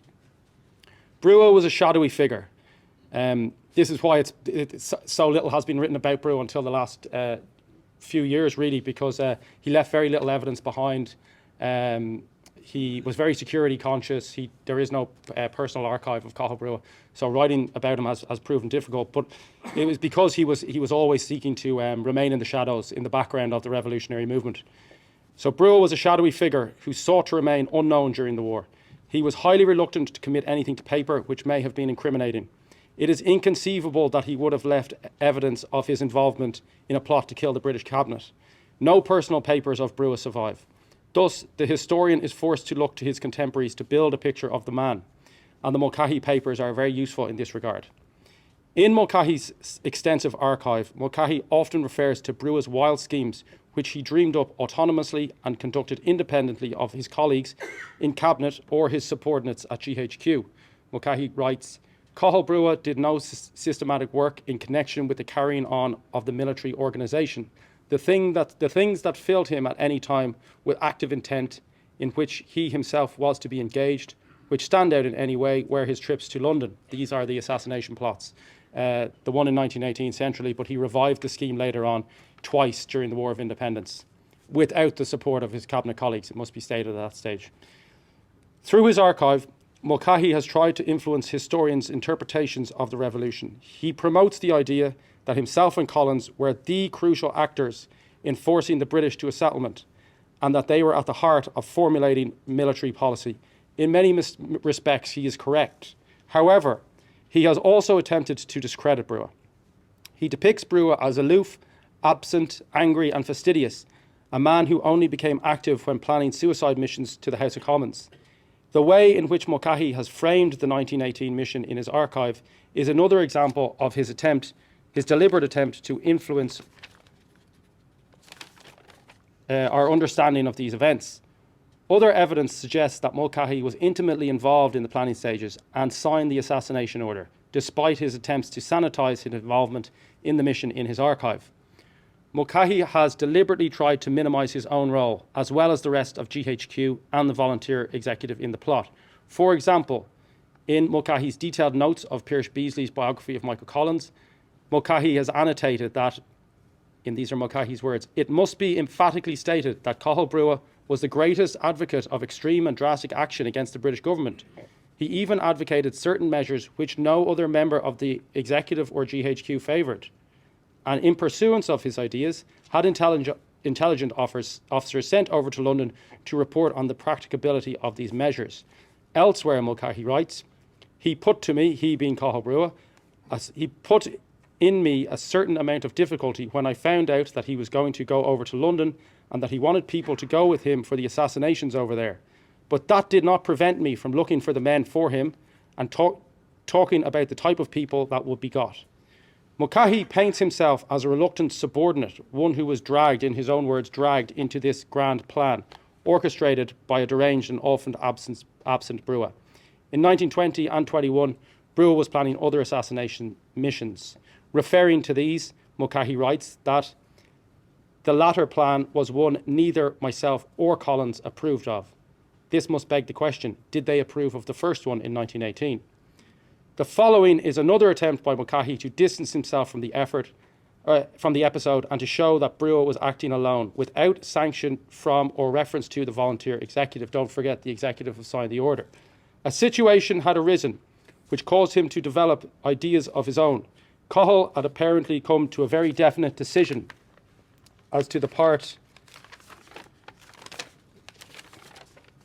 he intended to play. He asked me to get him from among the volunteers, some volunteers, to go to London with him on some dangerous work. His intention was that immediately the first positive act had taken place in Ireland to put conscription into force, he would personally lead an attack on individual members of the British government responsible. He would make the plans himself and would deal directly and personally with the persons volunteering to go from Ireland. He would arrange his contacts in England. There was no room for discussion of the matter, and at that moment there was no necessity.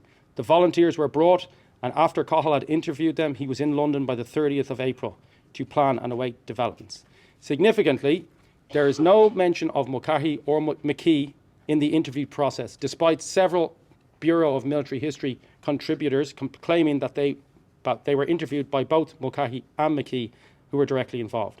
Mulcahy concludes, "It is a measure of the sense of what a disaster for Ireland an attempt to enforce conscription there would be, that he could think of no other way in which he could adequately express himself or be effective." This last line is a swipe at Brugha and is born out of the animosity which Mulcahy harboured towards him. In 1967, Thomas O'Doherty, he's the man who wrote the Irish language biography published in the 1960s, he contacted Mulcahy requesting to interview him about some articles he was intending to write on Brugha. That research was eventually published as the Irish language biography. At the time, Mulcahy was writing historical articles on the Revolution for the Capuchin Annual. In a telling note to himself, where he refers to O'Doherty as O'Doherty, Mulcahy writes, "Evidently, O'Doherty is going to bring out the fact that Cathal was in London in 1918 on the anti-British cabinet job. This opens the door for taking cognizance of this in the Capuchin article. The O'Doherty articles will probably run for some time, and they will disclose, number one, some of the things that we may venture to include in the 1918 article, about which, when questions arise later, we may wish to have pre-mention of, and two, other matters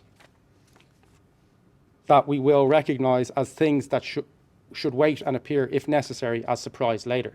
So here Mulcahy is once again trying to distance himself from his involvement in the mission and is considering to preempt possible assertions which O'Doherty may make, which would implicate Mulcahy in the plot. The size and the importance of the Mulcahy papers means that the Mulcahy view has sometimes worked its way into the historiography. Mulcahy's son, Dr Gerard Mulcahy, published a book about his father which downplayed his father's role in the affair. Valius's biography of Mulcahy does not mention the assassination plot at all. The way in which Mulcahy compiled his archive has contributed in a large part to our negligible and one-sided understanding of this dramatic episode in Irish history. As I said earlier, Mulcahy is not the only historical figure who has sought to promote a favourable picture of himself to future researchers. Patrick Murray, the historian, has demonstrated how De Valera sought to do the same, which amounted to, he says, a defensive preoccupation with his history. Both men shared that preoccupation.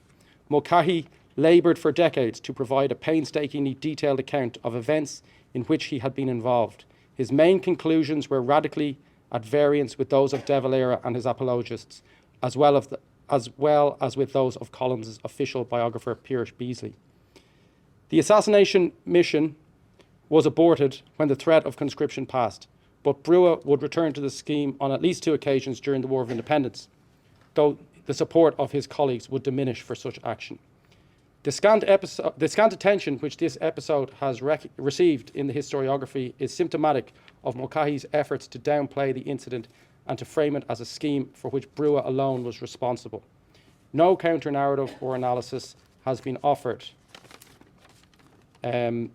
However, new sources like the Bureau of Military History and more recently the Military Service Pension Collection can add to our understanding of this intriguing affair. More is known about Brugha now, I'm thankful to say, and my book, I hope, has furthered people's understanding, and Daithí and Gerard's book as well. So I think a fuller picture of Brugha is now being presented. Thank you very much, everybody.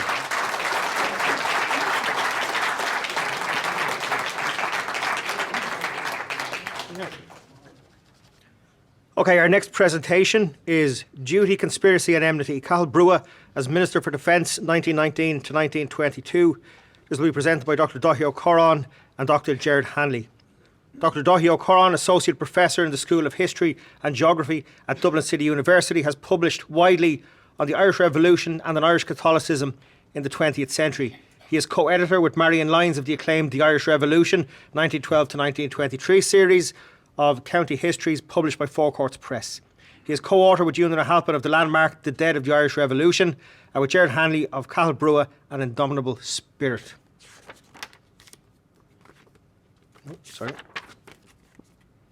Dr Gerard Hanley holds a PhD in history from Dublin City University, where he is a research associate in the School of History and Geography. He is co-author with Daithí Ó'Corrain of a major reappraisal of Brugha, Cathal Brugha, An Indomitable Spirit.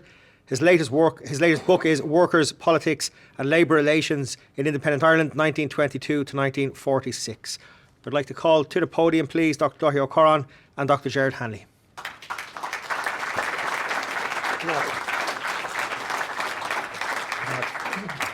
Sorry. Yeah, there you go. Thank you. Thank you very much, Dan, and good afternoon, everybody. At the first public meeting of hÉireann on the 21st of January 1919, Cathal Brugha was honoured with the role of Speaker or Ceann Comhairle. The following day, he was elected acting president or Príomh Ara in the absence of Eamon de Valera, who was then residing in Lincoln Jail. When de Valera returned to Ireland in April 1919, Brugha resigned as president. He was then appointed Minister for Defence, a position he held until the 9th of January 1922. Despite successive roles as Speaker, President and Minister for Defence, Brugha was, by his own admission, a reluctant politician, and this is something we heard earlier in Mary's paper. While lack of archival sources makes a detailed appraisal of Brugha's life and ministerial tenure difficult, three constants can be identified around which Jerry and I are going to present this paper. The first was the sense of Brugha trying, with varying degrees of success, to marshal two horses, the political and the military. The second was the dutiful minister, for whom the supremacy of hÉireann was a cardinal principle. And the third was the conspiracy and the enmity that marked the breaking down of Brugha's relations with Michael Collins and also with Richard Mulcahy. In this regard, as we will show, there were several contributory factors at play. Now, the meeting of the first Dáil was in and of itself revolutionary. Okay, sorry. There we go. The meeting was of itself revolutionary because it determined that Irish resistance was to be expressed through the medium of an underground government, what Arthur Mitchell has described as a counterstate. The challenges of operating as an underground Dáil minister on the run posed significant personal and political challenges for Brugha. For instance, and most obviously perhaps, it greatly disrupted family life. So on screen, we can see Cathal and Caitlín photographed probably in 1921 with their children, Brenda, Nonine, Nullag, Fidelma and Rory. And baby Nessa doesn't actually appear until 1922. Brugha rarely stayed at home at 5 Fitzwilliam Terrace, which you can see here on screen. So it's 5 Fitzwilliam Terrace. It's just up the road from us here at the Dartry end of Upper Rathmines Road. So Brugha used a variety of safe houses, such as that of John Burke, a boilerman at Temple Street Hospital. In October 1920, Brugha had a narrow escape when houses in Fitzwilliam Terrace were raided in an effort to apprehend him. He escaped through the window. His wife, Caitlín, was not so lucky. She was seized by armed soldiers and detained in the back of a Crossley tender in her nightdress for over an hour. Her pleas to tend to her frightened children were ignored. Brugha declined a ministerial salary of £300 on the basis that his business, Messrs Lawlers Limited, which specialised in the manufacture of church candles and allied products, was sufficient to support his family. And here on screen you can see the interior of the factory where the wax products were manufactured. So instead, Brugha requested that the money would be used to support an assistant Minister for Defence. Richard Mulcahy, IRA Chief of Staff, occupied this position. So in theory, Mulcahy was to keep his minister appraised of developments at IRA GHQ. In practice, this did not prove so. Brugha was, in a sense, a part-time minister, but he pledged to be as committed as any other member of the cabinet. Now, while there is no evidence to suggest that his business responsibilities led to a neglect of his ministerial duties, they must have reduced his capacity to develop personal relationships within the army. By contrast, Michael Collins cultivated IRA officers, many of whom were also members of the IRB and who saw Collins as the man in control. Throughout the War of Independence, the Dáil Ministry for Defence essentially operated from Lawler's premises at 14 Lower Ormond Quay. Ministerial communications were also sometimes delivered to the Burke House in Temple Street. Ever in danger of arrest and deeply security conscious, Brugha rarely presented written reports. He addressed the Dáil on military matters on 7 occasions, and only twice was any information included on the record. Several historians, and Fergus has already alluded to this, have noted the tensions between the political and military men within Irish separatism.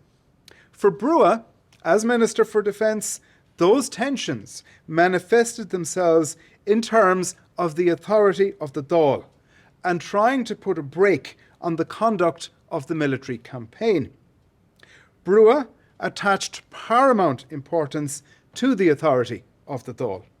However, his desire that ultimate authority over the IRA should lie with Dáil Éireann was not shared by IRA GHQ, by the IRB, or unsurprisingly, by Michael Collins. Nevertheless, on the 20th of August 1919, Brugha proposed a motion that all Dáil deputies, IRA volunteers, and officers and clerks of the Dáil would swear allegiance to the Irish Republic and the Dáil. Despite the opposition of Diarmuid O'Hegarty, Secretary to the government, and Mulcahy, the motion was approved by 30 votes to 5. Undoubtedly, the Minister for Defence also saw the oath as a means to limit the influence of the IRB and, by implication, Michael Collins. In the event, the oath did not prevent the IRA from evolving its strategy and tactics independently of the Dáil, and indeed, very often, independently of GHQ. Neither did it ensure that the minister was in control of his military subordinates. Often depicted as a proponent of political violence, as Minister for Defence, Brugha actually repeatedly acted as a cautious and moderating influence. When De Valera went to the United States in June 1919, Brugha was anxious at that point to curtail violence against the IRC, lest it would alienate American political opinion and undermine the purpose of De Valera's mission. Brugha's attitude towards the use of violence was less constrained after the Volunteers, Sinn Féin and the Dáil were proclaimed by the British government in September 1919. Yet, he remained cautious. Before the Bloody Sunday assassinations in November 1920, Brugha insisted on there being sufficient evidence against each of the targets, and he trimmed the initial long list of targets. For Brugha, deaths had to have an obvious political or military purpose. He was particularly concerned about safeguarding civilians from mines and grenades in urban ambushes. After an IRA ambush on Camden Street, which resulted in civilian casualties, Brugha rebuked this man here, Oscar Traynor, who was OC of the Dublin Brigade, and decades later, Traynor told Ernie O'Malley of how he got, quote, a lecture for an attack on a busy Saturday evening by Brugha. After De Valera's return from the United States in December 1920, more emphasis was certainly placed on the Dáil taking responsibility for the military campaign. And this prompted Brugha to become more involved in military strategy, and this soured relations with Collins and Mulcahy, as Jerry will now explain. Now, my part of the paper is going to cover Brugha's relationship with Collins and Mulcahy, which it has been referred to by Fergal already, but I think both papers will complement each other, and it'll bring us up also to the treaty and the treaty. De Valera's long absence in the US in 1919-1920 allowed Collins gradually to increase his own authority. This generated tensions between himself and Brugha, but it is important to note that both men once shared a good relationship. The animosity between the two is often simplistically attributed to jealousy on Brugha's part. The explanation, of course, was more complex. A variety of factors can be identified which have tended to be ignored because the rivalry has generally been explained from the perspective of Collins. These factors included Brugha's hostility towards the IRB, Collins's undermining of Brugha's ministerial authority, ill-defined roles and responsibilities, communication difficulties, and conflicting personalities. The respective personalities of Brugha and Collins were almost antithetical.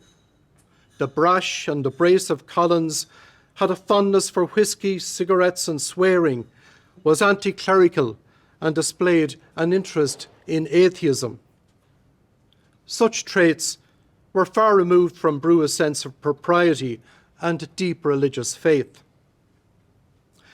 Brugha, once a stalwart member and supporter of the IRB, cut his ties with that organisation after 1916, and in this he was not an outlier.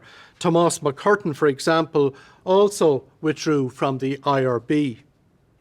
After the Rising, in Brugha's mind, the IRB no longer served a purpose, and its persistence essentially posed a threat to the authority of the Dáil.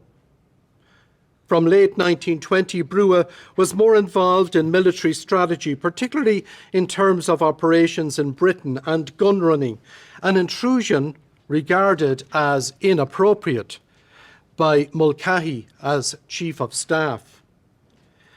This soured relations between them, which up to this point had been generally harmonious. On Brugha's instructions, industrial installations in Britain were bombed on the 28th of November 1920 in reprisal for atrocities by Crown forces in Ireland. The action, of course, proved counterproductive, as many IRA activists in Liverpool and elsewhere were arrested, leading one Liverpool volunteer to recall, quote, "There was no one left to direct operations," end of quote. Brugha's attempts to monitor gun running created tensions with Collins in 1920.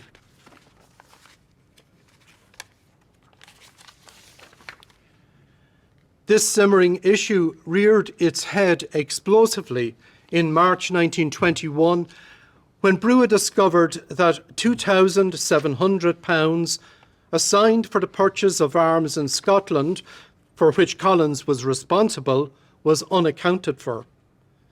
A cloud of suspicion hung over Collins, and a subsequent audit revealed sloppy procedures and a lack of financial accountability. Collins complained to De Valera that Brugha's behaviour was not gentlemanly and that he was raking up petty technicalities. Mulcahy was also incensed by these events and alleged that Brugha was trying to stir up dissent. The episode was one of the lowest points before the Anglo-Irish truce in the fractious relationship between Brugha and Collins, and it also further damaged relations with Mulcahy. Now, Brugha's fixation with financial accountability was not exclusively reserved for the Minister for Finance, Collins. In April 1921, relations with Harry Boland became difficult when Brugha relentlessly queried accounting discrepancies for 650 Thompson submachine guns, which Boland had acquired in the US as part of a covert arms purchasing programme. Brugha's overzealous attention to financial procedure possibly stemmed from the devastating impact which the collapse of his father's extensive business interests in the late 1880s had on his family and on his own life. Although Brugha's adherence to proper financial procedures would, in normal circumstances, be regarded as admirable, these were not normal circumstances.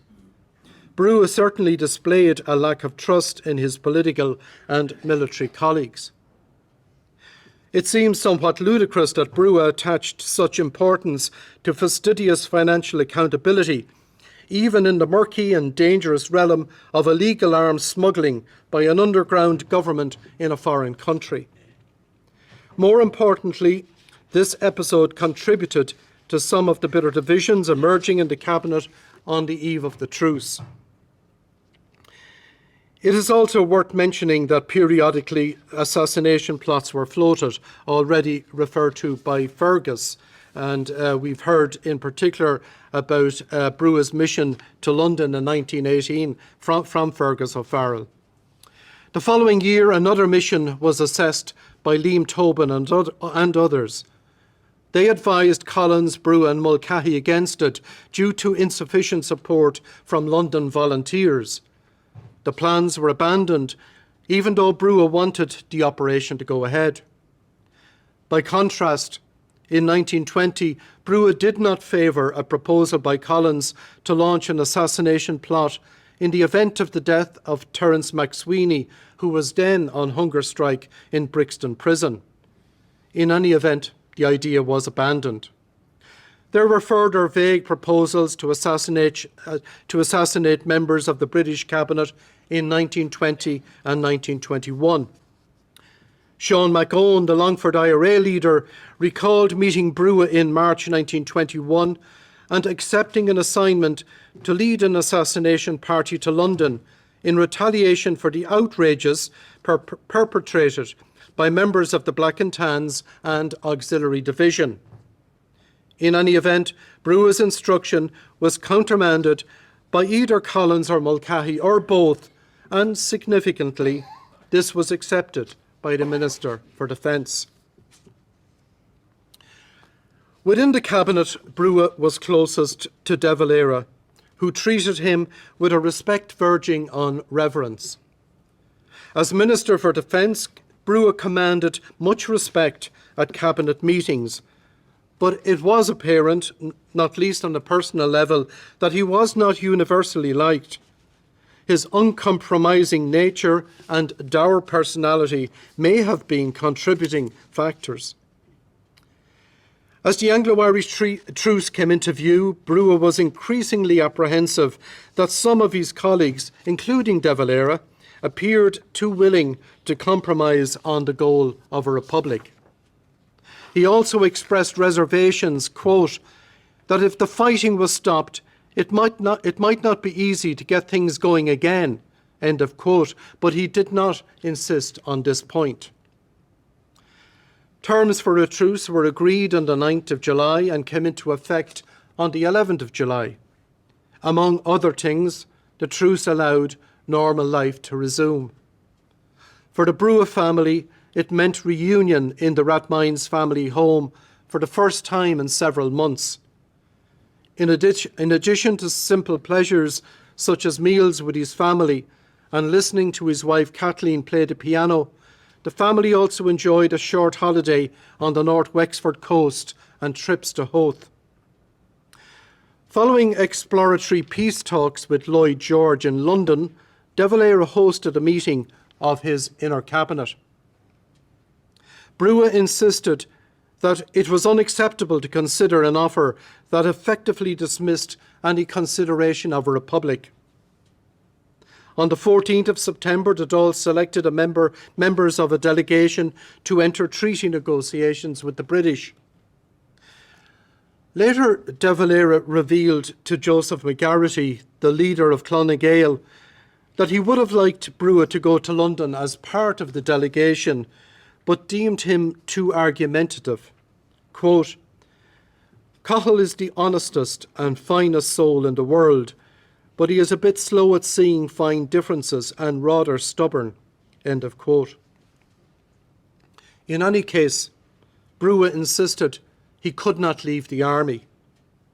It certainly suited Brugha to remain at home while Collins was busily engaged in London. During the truce, Brugha attempted to reassert his ministerial authority, reform aspects of the IRA, and explore a few of his own military strategies in the event of negotiations breaking down. His reform of the IRA provided Brugha with more control over the army at the expense of Collins, Mulcahy and the IRB. On the 17th of November, Brugha offered fresh commissions, quote, "to put the army in an unequivocal position as the legal defence force of the nation under the control of the civil government." End of quote. During the treaty negotiations, Brugha's relationship with Mulcahy was practically severed, following Mulcahy's appointment of Owen O'Duffy as Deputy Chief of Staff without Brugha's approval. Brugha's attempt to sack Mulcahy was averted only by the intervention of De Valera. Angered by an unseemly and an unnecessary spat within the army administration at such a delicate juncture, De Valera described the chaos as akin to mutiny. This episode further revealed the stark tensions that divided Republican leadership just days before the Anglo-Irish Agreement was signed. A fear that the truce might be short-lived also led to Brugha's active involvement in procuring arms. As details of the treaty negotiations began to emerge, the most contentious issue in the draft treaty provisions was the requirement that public representatives and servants swear an oath of allegiance to the British Crown.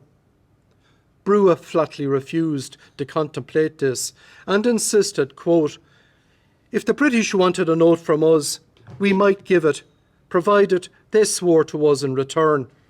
End of quote.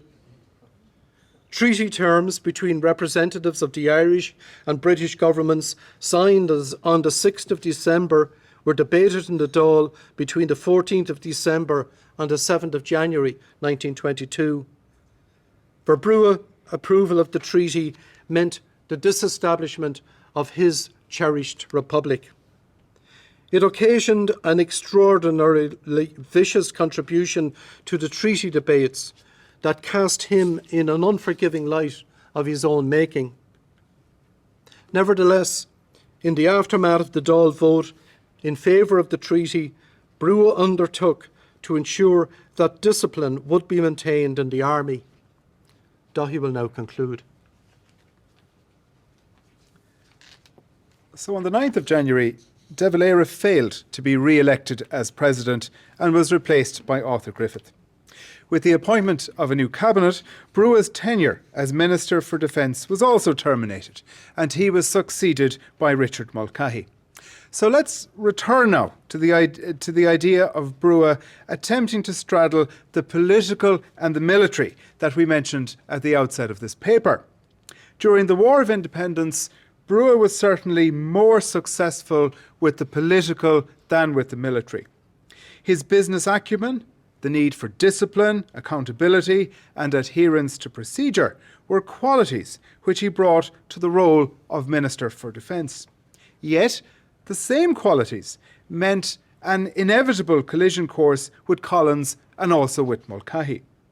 While this has understandably dominated the historiography, given the enduring and widespread fascination with Collins, it is important to understand that a significant cause of the enmity between Brugha and Collins was Brugha's insistence as a minister of the Dáil, as Minister for Defence, on the ultimate authority of Dáil Éireann. Accorda Gael, Sin Bhfuil, Gur Míle Maith Agaibh.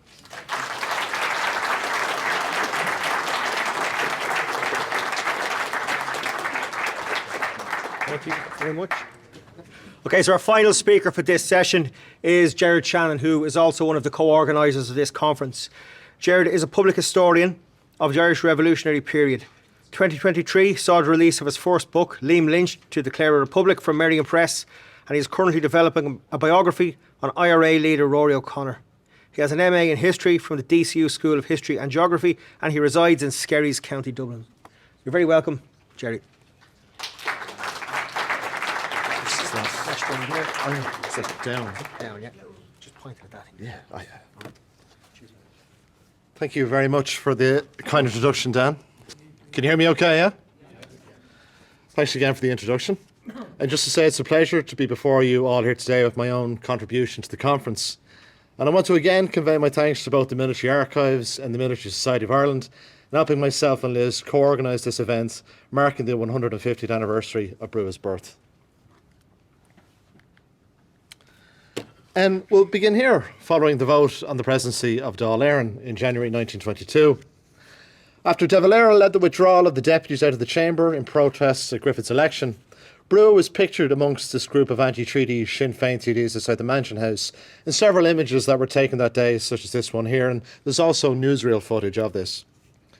As the split in the revolutionary movement began the inevitable drift to civil war, Brugha's opposition to the treaty took several forms over the next few months. He would stand with De Valera in presenting a Republican alternative to the treaty, publicly support the efforts of the anti-treaty IRA in their own opposition to the provisional government. Yet on his own side and towards his pro-treaty opponents, he would push the idea of unity and the importance of halting the outbreak of civil war. While his contributions and actions would sometimes be inconsistent and have mixed results, Brugha's efforts nonetheless would be emblematic of anti-treaty republicanism in this critical period. From this juncture, up until the election in June 1922, Brugha was a prominent speaker representing anti-treaty republicanism at platforms up and down the jurisdiction on what was to become the Irish Free State. This interesting photo in the middle here is dated during one such visit to Cork in February 1922, in which Brugha and others were photographed at the grave of the hunger striker Terence MacSwiney in Cork's St Finbarr's Cemetery. On the 12th of February 1922, anti-treaty Sinn Féin TDs appeared on 3 platforms along O'Connell Street, and it was there on one that Brugha addressed the crowd. It was here he would highlight several prominent themes that would recur in his public speaking at this time. This included what he perceived as a betrayal of the plenipotentiaries during the treaty negotiations and, as always, as Mary highlighted well during her talk earlier, his enthusiasm for the Irish language. Indeed, much of the press coverage would mention Brugha would often open his remarks in Irish. Sometimes on occasion his speech would be completely in Irish. On the 12th of February on O'Connell Street, Brugha, addressing the crowd, said, "There never was more necessity for the Irish language than at the present time," and said that the pro-treaty provisional government were trying to subvert the Republic and were also apparently trying to subvert the Irish language. He added, "There was also proof that the Republic was being subverted and the machinery utilised in other directions." Brugha added that all Republicans wanted was that the people will get a fair chance to decide for themselves whether they are going to be British subjects or remain citizens of the Irish Republic. Practically the whole press of Ireland is against us, and they will see as far as they could do it that the people would not have a straight issue put before them. On the 18th of February in Cork City, Brugha offered his public support to document number 2, De Valera's controversial alternative to the treaty. As stated by Brugha, according to news reports, document number 2 is a supreme effort by President De Valera, as captain of the ship, to pull it off the rocks on which it has been driven by the incompetent amateurs who had seized the helm, amateurs whom nature never intended should be placed in such a position. He also added the upcoming election was to be rushed on the Irish people to disestablish the Irish Republic.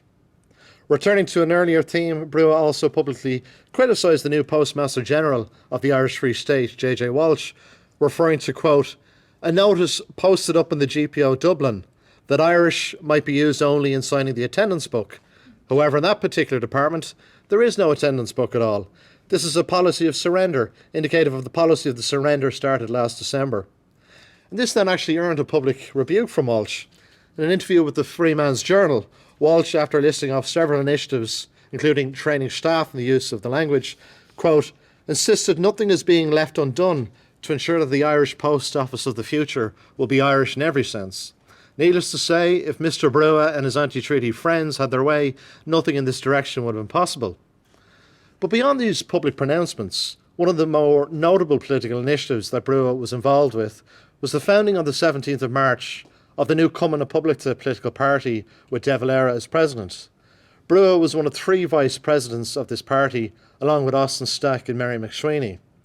The party's offices were at 23 Suffolk Street and was unashamedly Republican and anti-treaty in outlook. The first aim of the party's manifesto, listed on the poster here on the right, was to, quote, uphold, strengthen and secure international recognition for the Republic, established by the people's will in accordance with the nation's right to sovereign independence and to self-determination. The manifesto, signed by Republican members of Dáil Éireann, affirmed, quote, we take our stand on the proclamation of the Republic. The party, however, was to struggle with getting funding, despite a tour of the US by party leaders and a public appeal, and Austin Stack was ultimately forced to borrow £14,000 from the anti-treaty IRA to help with party finances. On the left here is a photo on the Galway Museum website depicting De Valera outside the home of Father Michael Griffin, who was murdered in November 1920 by the Black and Tans. This was during a visit by leading Republican figures to Galway in April 1922, and it's a bit unclear, the photo. It's not a great quality on the website, but you can just about see Brugha over De Valera's left shoulder and Harry Boland over De Valera's right. The photo on the right, of course, is members of the IRA's 1st Southern Division, led by Liam Lynch outside the Mansion House on the 9th of April 1922. The IRA members are here pictured before the holding of an IRA convention, which sat in late March and early April 1922. The intention, as I'm sure many of you know, behind holding this convention was so the anti-treaty section of the IRA, which was in the majority, would declare itself separate from Dáil Éireann and repudiate its authority because, of course, the Dáil voted on the treaty. The high-profile Liam Lynch would be elected the anti-treaty IRA's Chief of Staff and sit on the ruling IRA executive. Of note, Lynch and Brugha, it's implied, enjoyed a good working relationship. Writing in a letter to Lynch's mother after Lynch's death the following year, this is from a private collection, this letter, Caitlín Brugha would refer to Liam Lynch as, quote, a personal friend. I'd heard Cathal speak of him so often with such great admiration. And I won't talk anymore about Liam Lynch. I could talk about him for quite a while, so just leave it there. In a letter subsequently published in several newspapers and written on the 24th of March, Brugha made clear his support of the anti-treaty IRA's push for the convention that was soon to be held. In a letter in which he referred to his tenure as Minister for Defence, he recalled how, quote, it was my duty to safeguard the army from being directed and controlled by a secret society while it happened under my charge, which is a clear reference to the IRB. Hence, Brugha explained this was his reason for introducing the Republican Oath to Dáil Éireann, which Daithí and Gerard referred to in their presentation.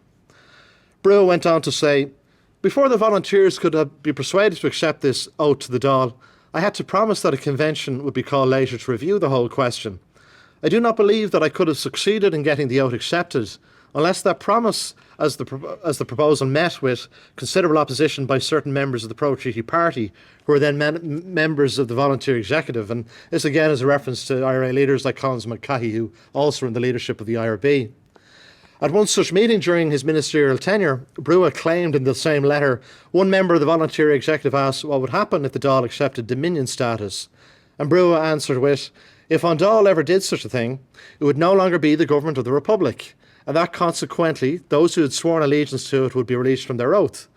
Brugha added, because of the circumstances of the War of Independence, I was unable to grant the promise of calling a convention. In conclusion, he ends the letter with probably the most important part of it. There is no question that they are now justified in holding their convention. But arguably such a public stance in support of the anti-treaty IRA was to have mixed results for Brugha. Much has been said on the infamous press conference in March 1922, which members of the press interviewed Rory O'Connor of the anti-treaty IRA.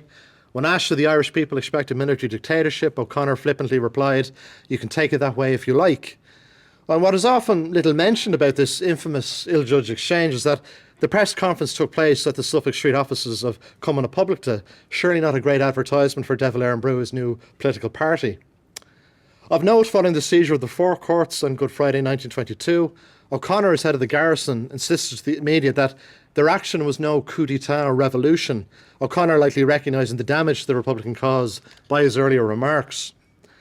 Of note, at the convention itself, this is the IRA convention, Brugha voted in opposition to a motion in which it was suggested that the anti-treaty forces might try and prevent the upcoming general election in June, so he voted against this motion. It's likely as a member of the outgoing executive and a delegate of the Dublin Brigade's 4th Battalion, Brugha was present as a delegate at the convention. However, he was not allowed to address the gathering of IRA officers. Again, another example of the uneasy relationship that IRA leaders had with politicians. As Shanti O'Kelly later remarked to one contemporary, the IRA do not think even Brugha or Boland are good enough fighting men to join them. Now, in the early months of 1922, which may come as a surprise to some of you, even after the vote on the treaty, the Dáil still held public sessions, with the anti-treaty contingent headed by De Valera making up the first official opposition in the chamber. Brugha made several contributions, such as querying the formation of the pro-treaty military force, matters related to his former ministry, and various procedural matters. And such debates often became acrimonious. As Brugha himself acknowledged during one such debate, he said the following: "There are some things that the Minister for Finance has said that I would not like to answer, because if I did, the atmosphere would become electrified." On the 2nd of March, Brugha was one of the anti-treaty Republican deputies who pushed for the expansion of the electoral franchise, so as to allow women between the ages of 21 and 30 the chance to vote. This motion was defeated, generally mocked by the pro-treaty side as, in the words of Arthur Griffith, an attempt to torpedo the treaty and a mischievous trick. Brugha's contribution, however, was notable in that he anchored his support for this motion in his revolutionary experiences. As he put it, "I support this bill because those of us who took part in the establishment of the Republic in Easter week are bound by the promise which was given in the proclamation. There are several other reasons, in addition to that, but the part taken by the Commandant and other women during Easter week deserves some recognition from us. It was the women, when they organised their public masses and their public meetings as far as they could, who kept the spirit alive, who kept the flame alive and the flag flying. For that too they deserve recognition." Yet it was on the 17th of May Brugha made one of his most striking contributions to Dáil Éireann. During a debate on a statement by pro and anti-treaty officers who were pushing for peace and unity, Brugha referred to the endurance of partition and the plight of the Catholic minority in the north as sectarian violence continued. During this contribution, he made clear his distaste and concern over pending civil war with his former comrades. He said the following: "I have one suggestion to make that is in the last resort, rather than have fratricidal strife, because it looks very much as if that were coming now, we could all unite on Ulster. This treaty, amongst other bad things, means partition. I say that we have now in this question of partition a basis between the two sides here in the Dáil. There are public bodies in Ulster who have pledged allegiance to the Dáil. Under partition, they will be deserted by us. I suggest now that both sides unite in defence of our people in the north." And referring to a discussion he had with Collins at a recent press conference, or peace conference, which I'll refer to shortly, Brugha said during the same debate, "During one of the intervals of our peace conference, I suggested to Mr. Michael Collins that he and I should retire from public life and go to the north of Ireland on a defence crusade in favour of our people there. That was an offer not accepted by Mr. Collins. It is still open." And Brugha went on to conclude, again, as others have referred to earlier, "I, for one, am absolutely sick of politics. It was against my will that I ever entered into public life. Now, I, for one, would prefer to have nothing more to do with politics.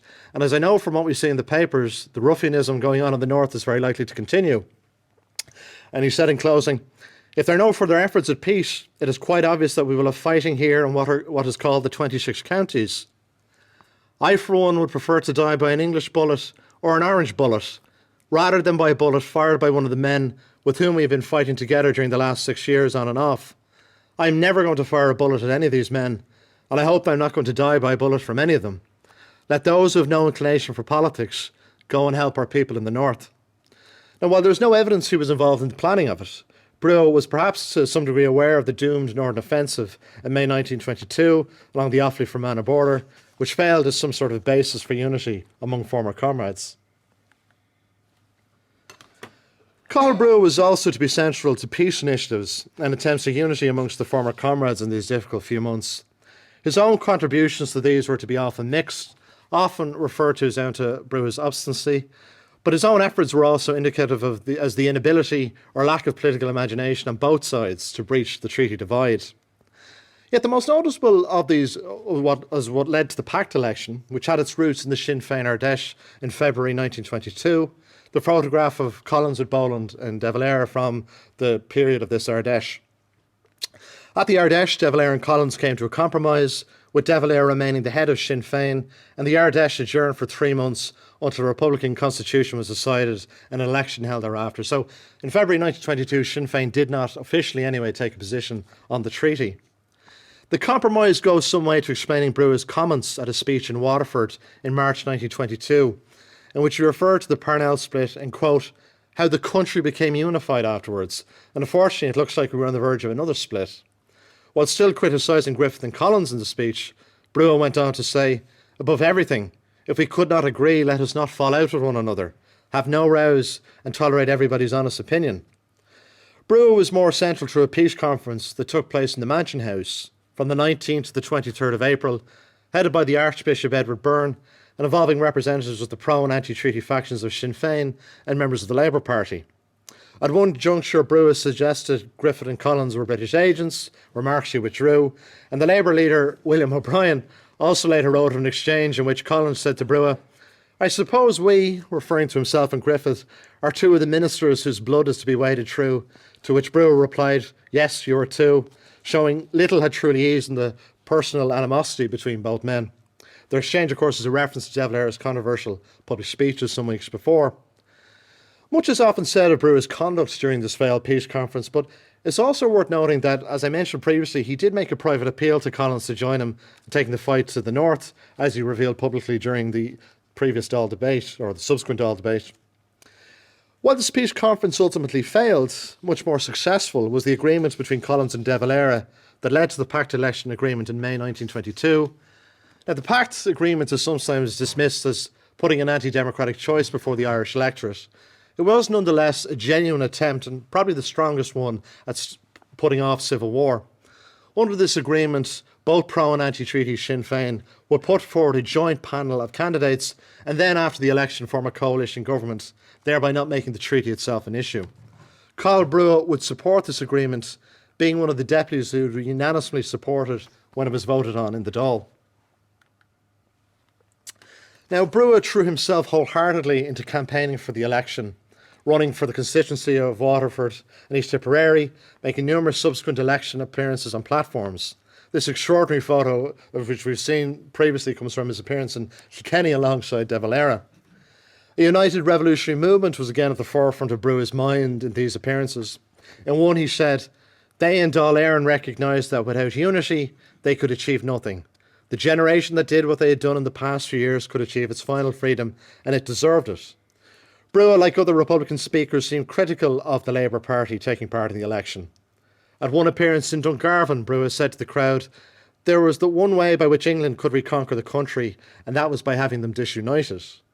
According to the same news report, Brugha then read out aloud the programme of the leaflet of the Labour programme in the election, and said that if he were elected, he would do his best to have the Labour programme carried out. However, Brugha said Sinn Féin were not in a position to have it carried out at present. "I hope in the last stages of the fight against the common enemy."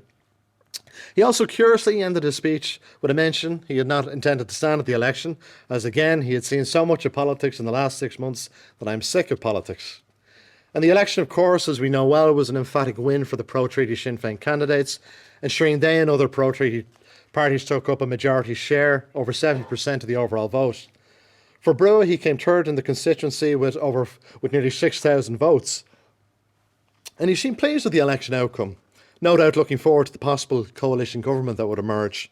According to one account by his comrade Skellig, often referred to here today, though Cathal's foot still pained him sorely, I scarcely ever saw him more buoyant or more hopeful of harmony in the offing. Yet, whatever Brugha's reported happiness at the outcome of the election, disputes over the new Free State constitution, which wasn't particularly Republican for a lot of people anyway, published on the day of the election, or Collins' repudiation of the pact, prevented any possible coalition taking shape.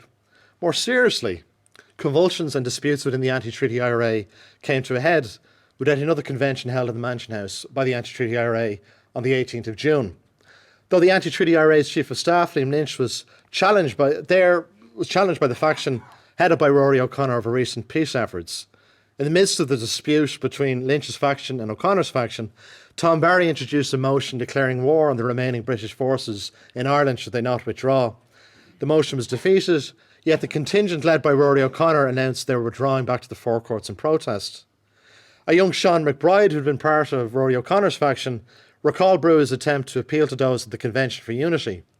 In his memoir, That Day's Struggle, McBride wrote the following: I went in, as in he went back, and got Lee Mellows' hat.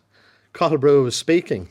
Cathal had been strongly against Barry's resolution, was also strongly against the compromise resolution because he thought an agreement could be found and that this wasn't the best time to declare war on England. I waited for a pause in his speech and then announced that a convention would be held in the forecourts the next morning. There was an absolute silence, and I could hear my steps like shots from the top of the room to the door. Following this brief split, following an intervention by Brugha, according to the witness statement of one IRA leader, Liam Lynch and the representatives of the 1st Southern Division began to attend further meetings of the Forecourts garrison with Joe McKelvey, now the anti-treaty IRA Chief of Staff. However, events were to overcome even these tenuous efforts at unity. Now, of course, as we know well, and which I'm sure John Dorney will discuss in more detail in the next session, the national situation changed dramatically with the bombardment of the forecourts on the 28th of June by the forces of the pro-treaty side, soon to be better known as the National Army of the Irish Free State.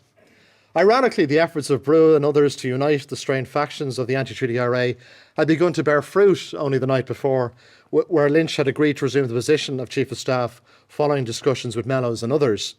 As Cork IRA veteran Florrie O'Donoghue was to later write, nothing more could have united the anti-treaty IRA than the cruel bludgeoning of the forecourts.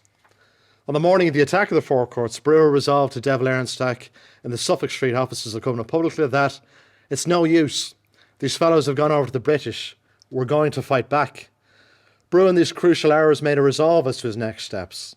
Early on the 29th of June, the devout Brugha sought spiritual guidance and prepared for a sad parting from his family.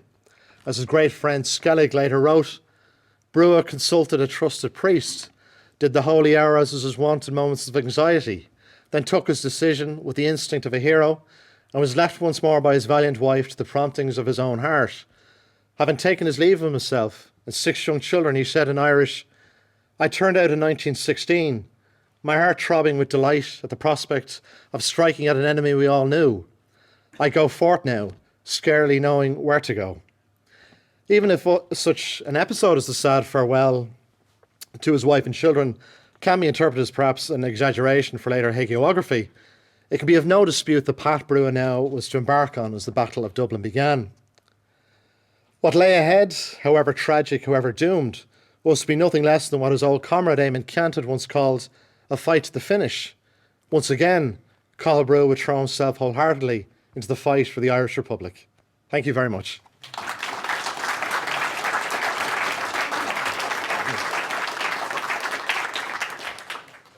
John Dorney is the author of The Civil War in Dublin, The Fight for the Irish Capital, 1922 to 1924, the editor of the Irish Story website, which I'm a big fan of, and is currently working on a project to count fatal casualties of the Civil War with University College Cork. Ladies and gentlemen, John Dorney.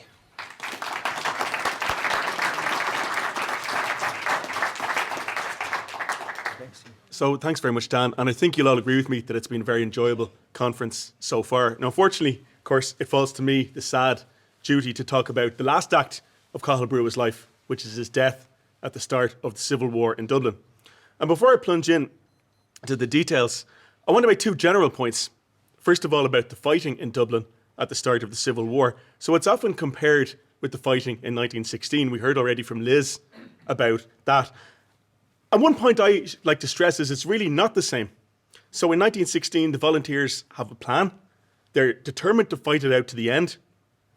And that's pretty much what they do. So they only surrender when they get the order from Pearse to surrender. Cathal Brugha, of course, is very badly wounded in that week's fighting. The fighting in 1922 is not like that.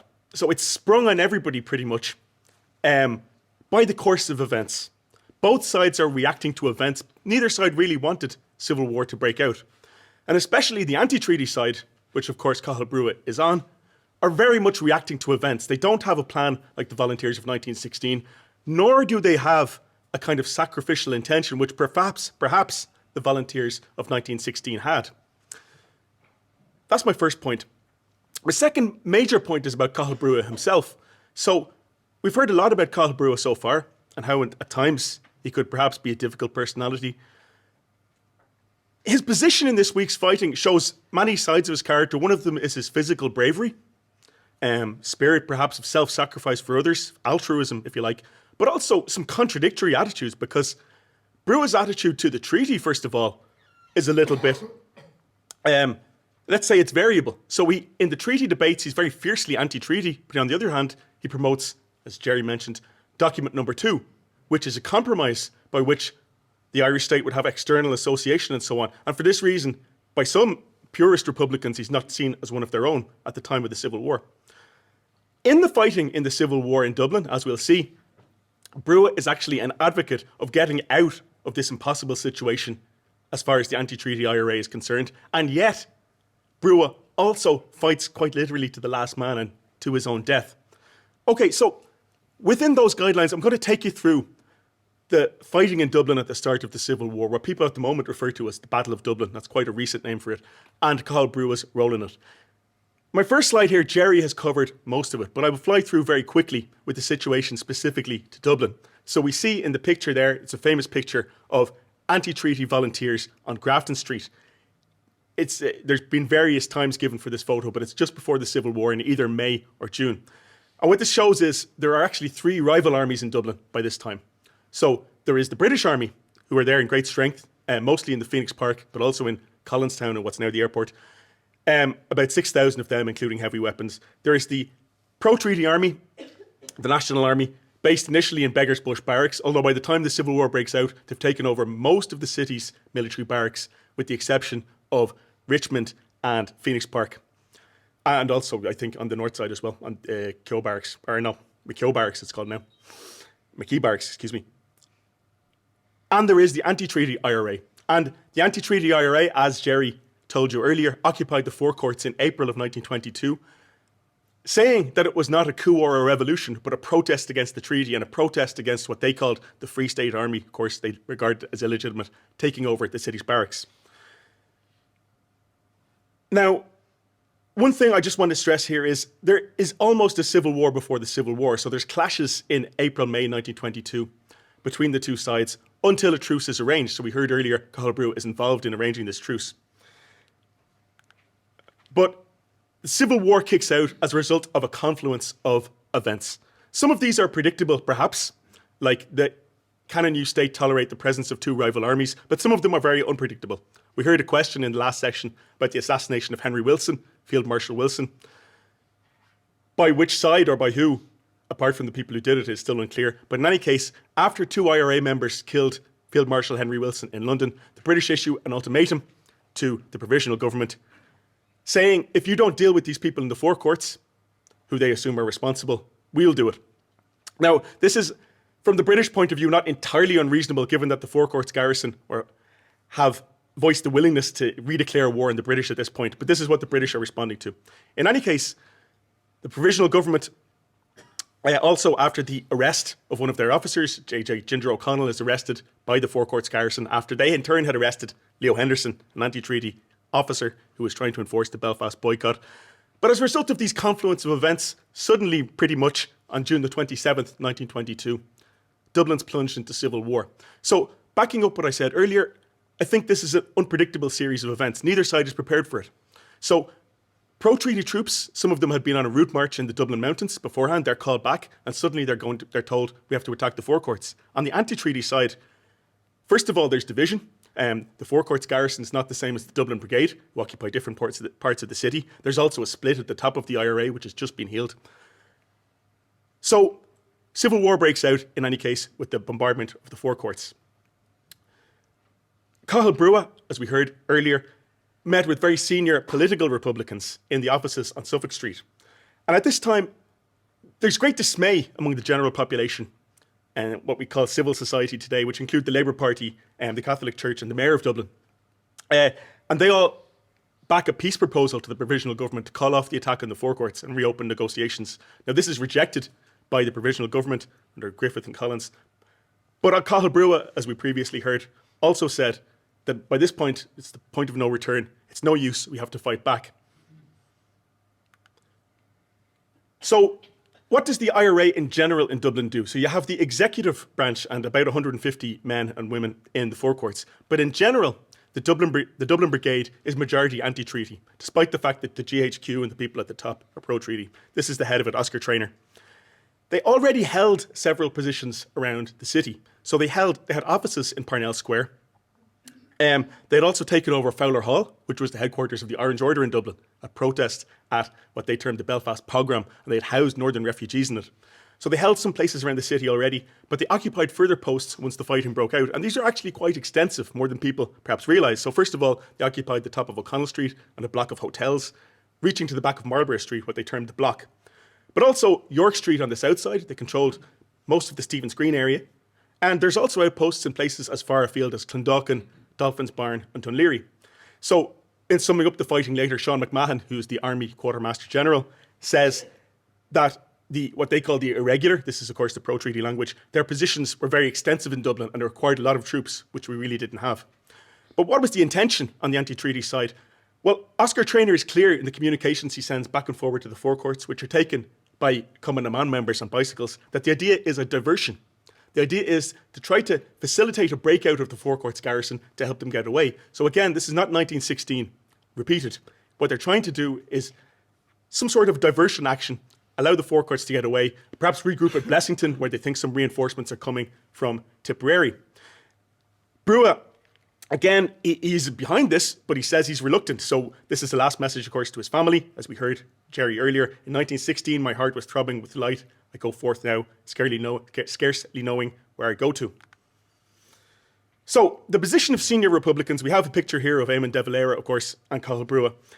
The senior political Republicans, who prior to this, in the kind of endless wrangling that led up to the Civil War, had basically fallen out with the heads of the anti-treaty IRA, certainly with the faction in the forecourts. They come back on board once the fighting breaks out. Cathal Brugha goes to Maribun Lane, close to where he mobilised in 1916, and he seems to have mustered people from the 4th Battalion, which is the local battalion of the Dublin Brigade there. And although Brugha didn't hold the rank of Commandant in 1922, he seems to have held an unofficial rank. From Maribun Lane, they launched several raids on the pro-treaty forces who were firing on the forecourts from Bridge Street with the artillery there. He relocated then to York Street, where, as I've said, the anti-treaty IRA has their local headquarters there, 3rd Battalion. Joe O'Connor is the commandant there. Eamon de Valera also reports there and volunteers for any duty allotted to him. And then, as does Cathal Brugha. After the forecourts fell, Brugha takes his men, I assume they're men from 4th Battalion, which is the southwest of the city, over the river to the block. Remember, this is the part where the anti-treatyites have occupied on O'Connell Street. Joe O'Connor says when he was leaving, and as I said, Cathal Brugha didn't hold an official position in the IRA at this time, but he seems to have had a kind of honorary position as a commandant. Joe O'Connor says, when Cathal was leaving, de Valera said, "Mind yourself, Cathal." His reply was, "I'm all right," at the same time slapping his revolver. So again, I want to highlight again one of the contradictions here of Brugha in the fighting in the Civil War. On the one hand, he's reluctant, he tried to avoid it. On the other hand, he seems to have thrown himself into the fighting more than you'd expect a senior political figure to do. So, as I said, the Four Courts battle ends. These are pictures from the Four Courts. Four Courts is obviously bombarded with artillery. The ammunition dump, which is held in the Public Records Office, goes up, destroys the Four Courts. The building surrenders on June the 30th. The question is, for the anti-treaty IRA in Dublin, what now? The attempt, as I said, to get the garrison of the Four Courts away has failed. They've had to surrender. And as I said, this is not 1916 repeated. The idea is not to hold out till the end. But what are they to do? Well, there's kind of divergent opinions. So this is from the Toomey papers, which are the papers we luckily have in the UCD archive from Moss Toomey, who was later an IRA Chief of Staff. But this is actually Moss Toomey writing to Liam Lynch, who was the Chief of Staff of the anti-treaty IRA. And he's talking about Oscar Trainor's position. OC Dublin is Trainor. He's against the evacuation of the city, which would be tantamount to surrender, although he was strongly urged by people, including Cathal Brugha, to get out and resort to guerrilla warfare. So Brugha is apparently cognizant of the fact that this is a hopeless position and that the only thing to do militarily is resume guerrilla warfare. This is Toomey paraphrasing, I think, Brugha's position. The Free State could use artillery, capture our garrisons and equipment, and destroy our morale, whereas we could evacuate voluntarily without any loss of prestige and say it was done to relieve pressure on the Four Courts.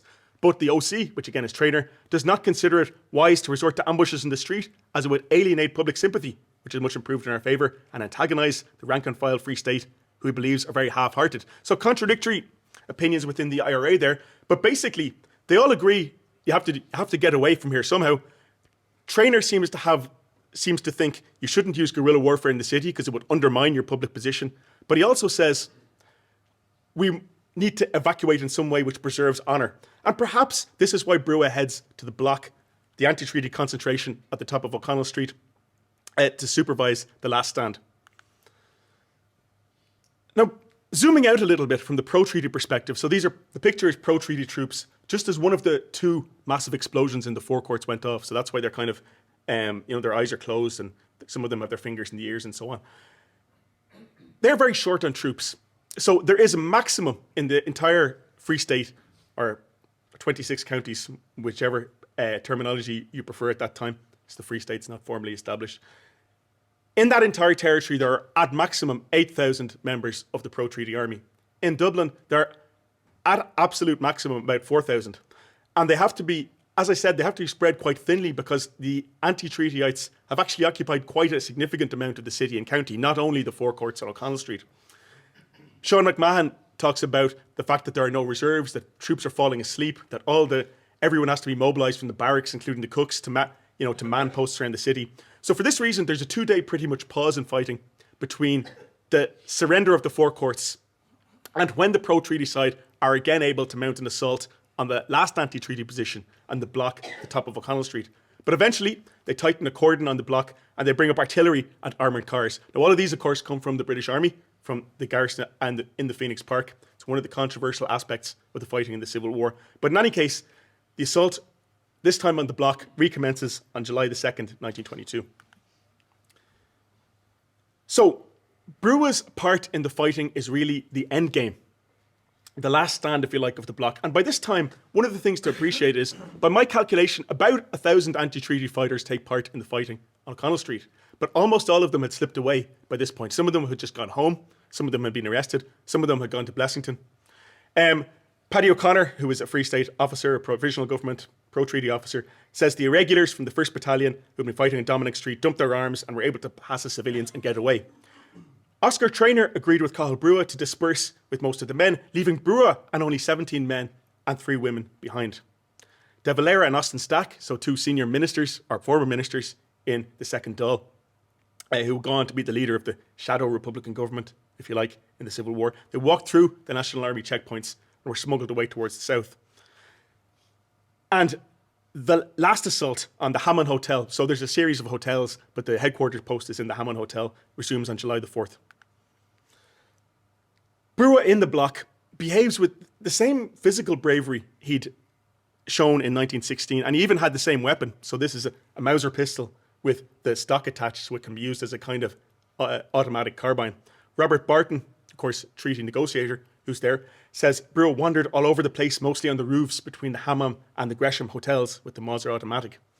He refused several calls to surrender, but last act comes after the building has been bombarded with artillery and sprayed with machine gun fire and so on, but the last act comes when the armoured cars are used to bring up soldiers who throw incendiary bombs into the hotels, setting them alight. So this is a report by the OC of the pro-treaty troops. I'm not sure if it's Emmett or Charlie Dalton, one of the two brothers, but in any case, he says, we attacked O'Connell Street at 1 a.m. with 2 whippets, that's Rolls-Royce armoured cars, and 3 Lancias. We entered O'Connell Street and shot up every post, particularly the Hammam and the Gresham hotels. You can see from the photo there, as well as the breach created by the artillery, by the 18-pounder gun, it's pitted with bullet holes. We also bombed them with rifle grenades. The reply to our fire was very weak. We stopped there for half an hour, returned to HQ for more grenades. The attack was postponed until 8 or 9, at which time Cathal Brugha asked for a ceasefire. So there's a truce at this point. The National Army prisoners who were held in the garrison are released, and civilians are also evacuated from the back of the block. I have a picture here of, this is a priest, Father Riley, if I remember correctly, is evacuating the civilians from the back of the block. But if you think about central Dublin at this time, one of the horrors of the warfare taking place, the warfare between comrades, is that civilians are really in harm's way here. So there's a truce, and then you have the very last act, which is the surrender. And the surrender is quite a confused business. And according to Paddy O'Daly, who is the OC of the forces attacking the block, a white flag was hoisted over the Hammam Hotel, and Paddy O'Connor, who's one of his men, moves in to take the surrender. He called out 3 times, are you surrendering? Yes, yes, yes. He's about to enter the hotel when fire is opened on them and the white flag is pulled down, and he says someone with a Peter the Painter, which is a Mauser pistol, hit Staff Captain Stapleton in the head, and he's the fifth man, O'Daly says, who was lost due to recognising white or Red Cross flags. Now, what's significant about this is 2 things. I mean, there's a great controversy about the Kilmichael ambush in the War of Independence about false surrenders, but here again, the pro-treaty troops are alleging a false surrender on behalf of the anti-treaty fighters in the block. Now, the Irish Times correspondent, the Irish Times, of course, is at this time really a unionist paper, very hostile to the anti-treatyites, but they report that O'Daly is mistaken here, saying that the white flag was not intended as a surrender, but to protect a messenger, or according to some other accounts, the fire brigade, from a mine in the Gresham Hotel before they moved in. In any case, Stapleton was not in fact killed in this incident. O'Daly wanted to shoot the people he took prisoner, Paddy O'Daly, former squad member, of course. He was not allowed to do this by Michael Collins. But the death of Stapleton a year later, nearly a year later, in Knocknagoshel, County Kerry, was what sparked off perhaps the worst atrocity of the Civil War in Ballyseedy. So perhaps you have an antecedent in this incident. In any event, Sean Brady, who was a Fianna officer, he left an account there. He said the Free State officer who took the surrender was a decent man, but another Free State soldier was drunk and wanted to shoot everyone. Now, I can't identify those people, but that's a statement of the surrender. Both sides basically accusing the other of bad faith. But finally, there is a surrender. This is from James McGuinness, another former squad man who was by this time a National Army officer. He says it was unconditional surrender, a party of just 9 men. Brugha gave them the order to surrender, but would not surrender himself. He was severely wounded. The Adjutant General of the Army reports, it is reported that Cathal Brugha is dying of wounds in the Mater Hospital. So what happened? It appears that having agreed to surrender, Brugha himself came out with a handgun in both hands, but fired no shots, shouting no surrender. He did not fire, as I said, but he was hit in the leg. Now, presumably, the troops were intending to wound him without killing him. But, of course, they severed the femoral artery in his leg. One of the reasons why the misperception about people being shot in the leg being harmless is absolutely not true, because you have a huge artery running through it. He goes to the Mater Hospital and he dies 2 days later. Sean Brady, again, his face was very sallow, he writes, and he was in great pain. Why did he do this? I confess I do not know. I do not have an insight into why Cathal Brugha came out of the Hammam Hotel with two guns like this. Kathleen Barry, a Commandant woman who was there in the hotel, said he was making up his mind to immolate himself or to destroy himself. Another anti-treaty volunteer, John Homan, he had a resolve not to leave the house alive. Linda Kearns, another Commandant man, said that Brugha said, "Civil war is so serious a business that my death may bring its seriousness home to the Irish people. If it put a stop to civil war, my death would be worthwhile." This may have been Cathal Brugha's thinking. Now, as we saw in 1916, Cathal Brugha was an extremely brave individual. As Liz mentioned, he did have this attitude that he would rather put himself in harm's way than the people under his command. But what doesn't really make sense to me is why not just surrender and lay down his arms, and his life would have been spared. But in any case, That's not what happened. Just quickly branching out, so this is, you see the very extensive damage done to O'Connell Street during the fighting. Mostly the northeastern side of O'Connell Street, which is the side that had mostly been spared in 1916 but was destroyed in 1922. Dan is kind enough to mention the project that I'm working on in UCC, which is counting Civil War casualties. We found in this fighting about 80 killed, of whom 25 are National Army soldiers, 15 are IRA. One is a British serviceman, an RAF member actually, 39 civilians and several hundred wounded. There's over 700 anti-treaty prisoners. As I said, nobody really intended civil war to break out, but after this, it's certain that what you have is civil war. Just one thing to highlight again with the comparisons with 1916. I had a good conversation actually at the lunch break about the differences. There are vastly fewer people killed in 1922 than in 1916. And mostly this is because there are far fewer civilians killed. So as we've seen, civilians were in the line of fire in 1922, but there's no deliberate attempt to target them. And there isn't so much indiscriminate use of firepower, which perhaps the British Army used in 1916. Finally, the funeral. The picture there, which might be a little bit more pixelated than I'd like, but the picture there shows Brewer's funeral being led up O'Connell Street past the ruins of the fighting. There's obviously great dismay among his senior anti-treaty colleagues on his death, but De Valera didn't know that he was killed. Initially, his reaction was sending Brugha a note. "You were scarcely justified in taking the risk you ran," he said. Caitlín Brugha said only women of the Republican movement were to provide guard of honour at the funeral. There's a very large funeral, including 100 priests. He's buried at Glasnevin. But although, as we've seen, the Civil War produced great animosity, and there was already considerable animosity between Brugha and Collins in particular, I'll leave the last word to Michael Collins, who said, "I would forgive him anything. At worst, he was a fanatic, but at best, he gave us all that this country would have its freedom." Thank you very much.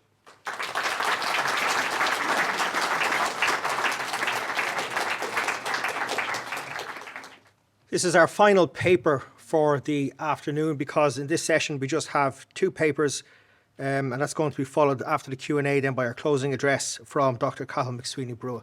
So now we have a paper entitled Caitlín Brugha, Sincere and Wholehearted Loyalty by Joanne Rothwell. Joanne Rothwell was appointed Waterford County Archivist in October 1998. And since the merger of Waterford City and County Councils in 2014, is currently the Waterford City and County Archivist. She is a member of the Commemorations Committee of Waterford City and County Council. She was a member of the National Archives Advisory Council from 2013 to 16. She is currently the chair of the Irish Archives Resource, an online portal to archival collection descriptions, and a member of the board of the Digital Repository of Ireland. Ladies and gentlemen, please welcome Joanne Rothwell.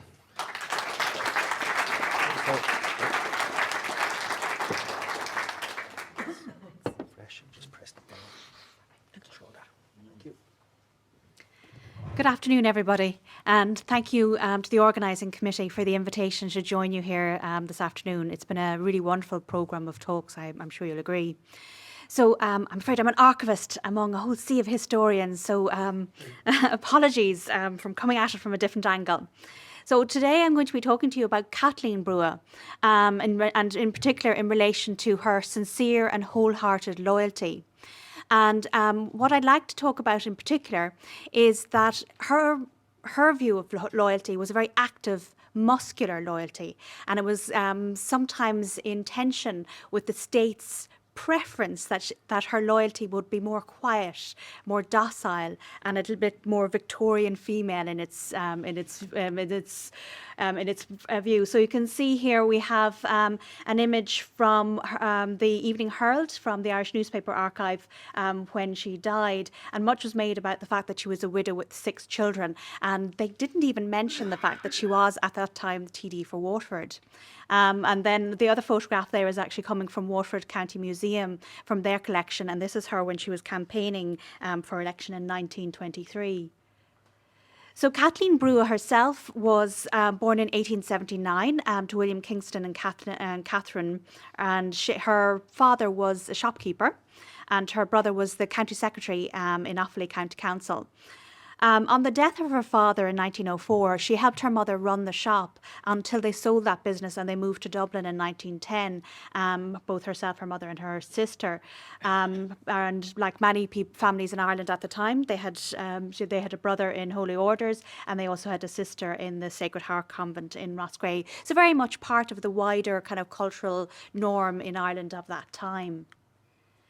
She herself was an organiser for the Gaelic League. She was set up the Irish language classes in Birr, and that's actually how she met Cathal when he became he was on a visit to Birr and attended, as was his practice, the local classes in the Gaelic League. And they married then on the 8th of February in 1912.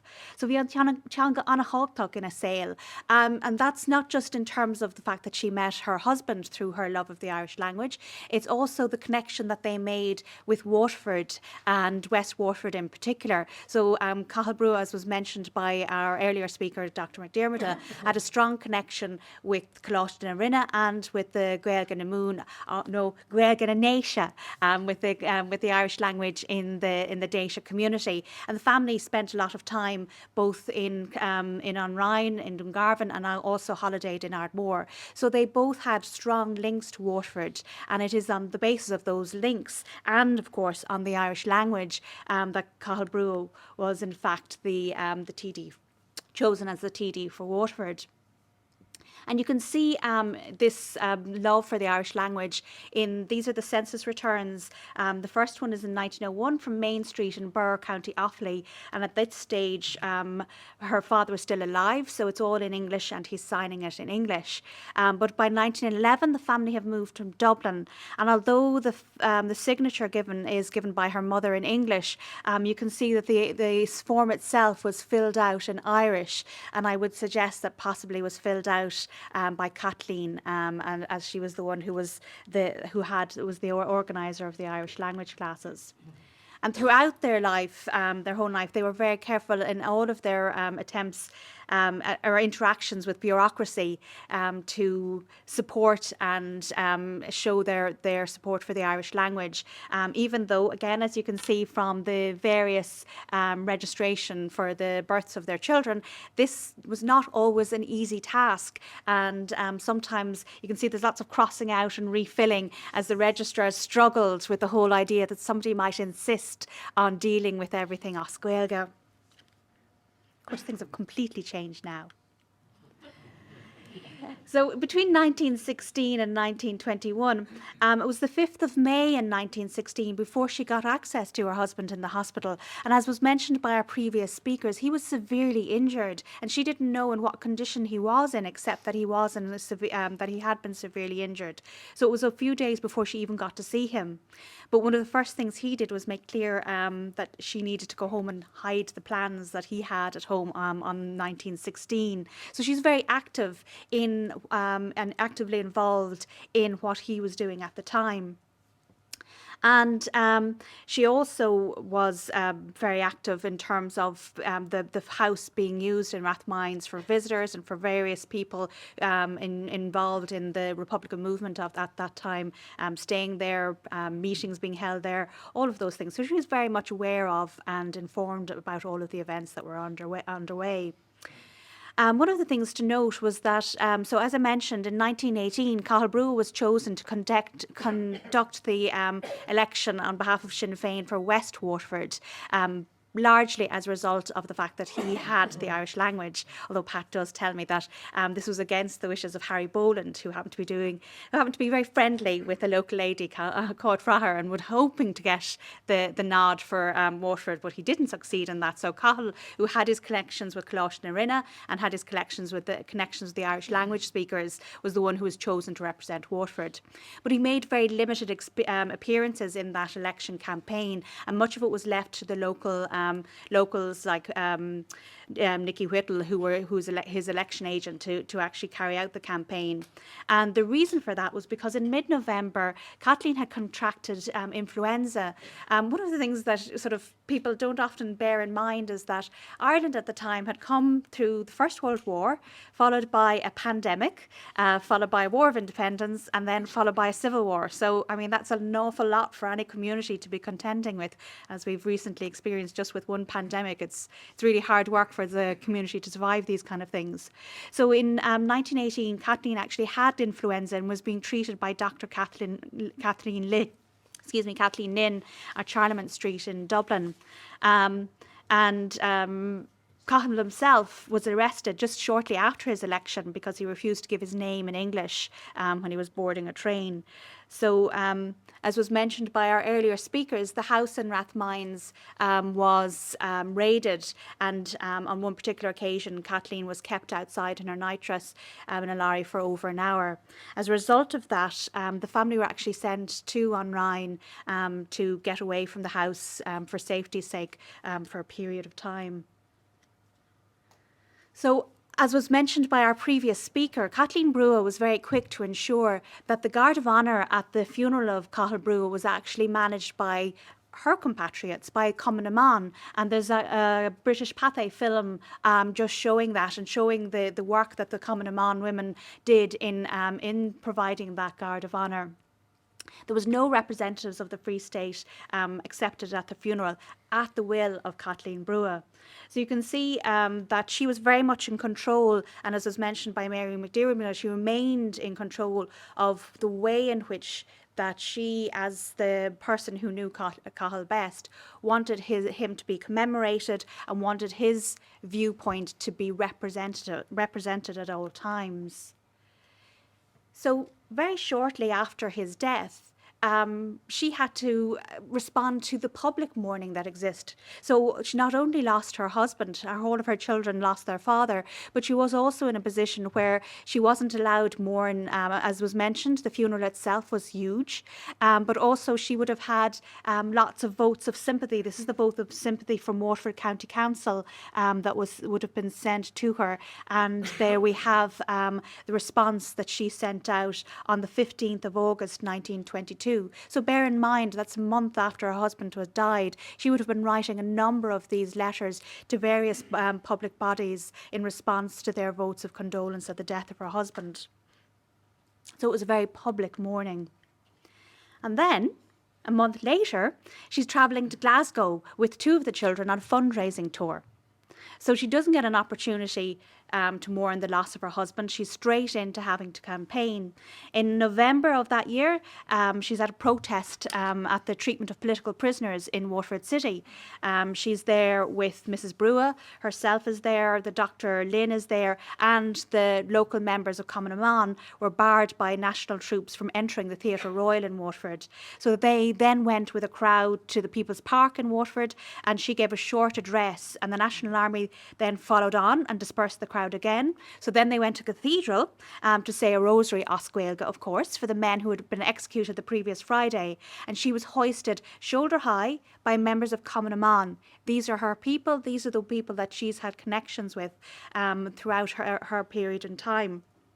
As they went to the Metropole Hotel. And again, the National Army arrived to disperse the crowd and shots were fired. So on the 6th of December 1922, she attended an Irish Self-Determination League meeting in London to denounce the treaty. So she's very actively loyal to what Cathal Brugha himself was fighting for. In January of 1923, she's back in Glasgow with Dr. Lynn to address in Republican meetings. And then she's chosen by Sinn Féin in the 1923 election as the Waterford candidate. So on the 3rd of July 1923, she's in Dungarvan campaigning for election. She was presented by an address read by Eamon D, who is the TD in Waterford who'd been elected in 1921, on behalf of Sinn Féin and Commandant. They then went on to Lismore, and then they were coming back to Dungarvan that night. So bear in mind, like, this is a year after her husband died. She's been back and forth, travelling a lot, hugely active. And on the following Sunday, there's 9 meetings set up in the area. So there's a huge amount of travel in the campaigning. On the 18th of July, there was a Sinn Féin meeting in Waterford, and she was very heavily involved in attempts to reorganise the party, and in particular to raise funds for the families of Republicans in prison. At the time, she reported that they required £600 per week to maintain those families, and this was something that remained close to her heart throughout the rest of her life, that attempt to provide assistance to the families of Republican prisoners. She said herself that for the people were determined at last not to let the name of Ireland be disgraced throughout the world, especially now that the whole world was standing aghast at the proposed public safety bill. So she was campaigning very heavily at the time. So in August 1923, she presented her nomination papers to the returning officer, MP Devereux, and she was accompanied by J.D. Walsh, who was a town councillor, by Patrick Mulcahy, the town clerk in Dungarvan, and her election agent, Nicky Whittle. And then on the 25th of August in Waterford City at the Mall, she was accompanied by her son Rory, and the Fianna Pipe Band were in attendance. Just to give you a flavour of the campaigning, this is another photograph of Caitlín. You can see her there in the car with the flag campaigning. So what they would have done is driven to each of the locations, and she would have stood up in the car to give the speech, and then hurtled on to the next destination. So in the nomination papers, what's quite interesting is the newspapers at the time report all of the different candidates and their supporters who signed their nomination papers. And she had by far the most people listed as her supporters. And you can see the connections there with Mícheál Cúnaíleach from Cnacán Ferrig and Ryan, Nicholas O'Hartig, Ballinacurta, Bridget Banny Cúnaíleach, Michael Lynch from Clashmore, the other people from Dungarvan, Ballin Road, Cloncaskran, and Lismore. So there's a huge number of people in West Waterford who have that direct connection with Cathal Brugha, because the family have had that connection with Ryan, with Dungarvan, and these are people that are now known to her and wanted to be seen to be supporting her. So on election day in 1923, there was a 70 to 80% turnout of voters in Waterford. The whole election passed off without incident, and of course Cathal Brugha topped the poll, much to the dismay of the authorities at the time. The electorate was just over 45,849, so that gave a quota of 6,512, of which she received 8,265 first preference votes. So there'd be no question that she passed the quota and was first elected. The other people elected in that election were Captain Redmond, in the east of the county, the Redmondite part. So West Waterford, very much Cathal Brugha and a Brugha stronghold, and the east of the county still a Redmondite county. John Butler, who was elected for Labour, and Nicholas Wall. And if you're interested in Labour and finding out about the Second Civil War, because Waterford decided to have two, you can read about Waterford's two civil wars, a book that was recently published by Pat McCarthy. So this is just from the council's records here, and it's just the results sheet with counterfoil, and and you can see there that Cathal Brugha was elected first.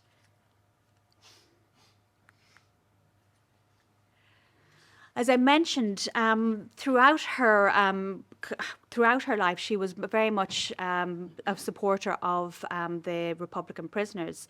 And on the 2nd of June 1924, she wrote to Waterford Corporation in response to their call for the release of Eamon de Valera and other political prisoners, writing, "Since the Irish Republic was established, Waterford has been in the foremost place in the national movement, and I am glad that the corporation has taken the part of those who stand for freedom of thought, who have remained true to principle." Later on in June, she attended a special meeting of the Waterford Sinn Féin Club in Thomas Street, and she spoke with the position of Sinn Féin, and again also called on people to buy Irish manufactured goods and support Irish industries to alleviate unemployment. She again also spoke about the employment of ex-Republican prisoners. In February, she attended a meeting in Dungarvan Town Hall where current matters were discussed, old-fashioned matters like housing and employment. In August of 1925, she was in Waterford City for the honorary freedom of Archbishop Mannix. So she was a very active TD, not just so she wasn't elected just as the widow of Cathal Brugha. She was herself a very active and committed TD for her electorate. So in the 1927 elections, they were called for the 9th of June 1927. So in May, there was a Sinn Féin meeting in Dungarvan, and Mr. Harty from New York came and spoke and told the people to vote for Mrs. Brugha for the Republic, and they would have 20 million exiles coming back from America, and they would have 200 million pounds sent to them that was now held in America for the Irish nation. So the quota in the Irish Examiner was given as 32, or sorry, the population was polling. The electorate was given as 32,309 and a quota was 5,320. There's other reports of the quota being 6,317. So Captain Redmond at that time had the 7,687 first preference votes. Dr. Vincent White, who was Common Gael, had 3,806 first preference votes. Patrick Little, Fianna Fáil, had 3,769 first preference, and Caitlín Brugha had 3,579. So you can see the advent of Fianna Fáil has very much cut her vote in Waterford, but she was still elected. On the 15th of September 1927, a second election was called, but she did not contest that election. The reason was because there was no Sinn Féin candidate for Waterford because there were no funds for Sinn Féin, and instead, Sean Goulding was elected for Fianna Fáil. So throughout her political life, she was surrounded by violence and strife.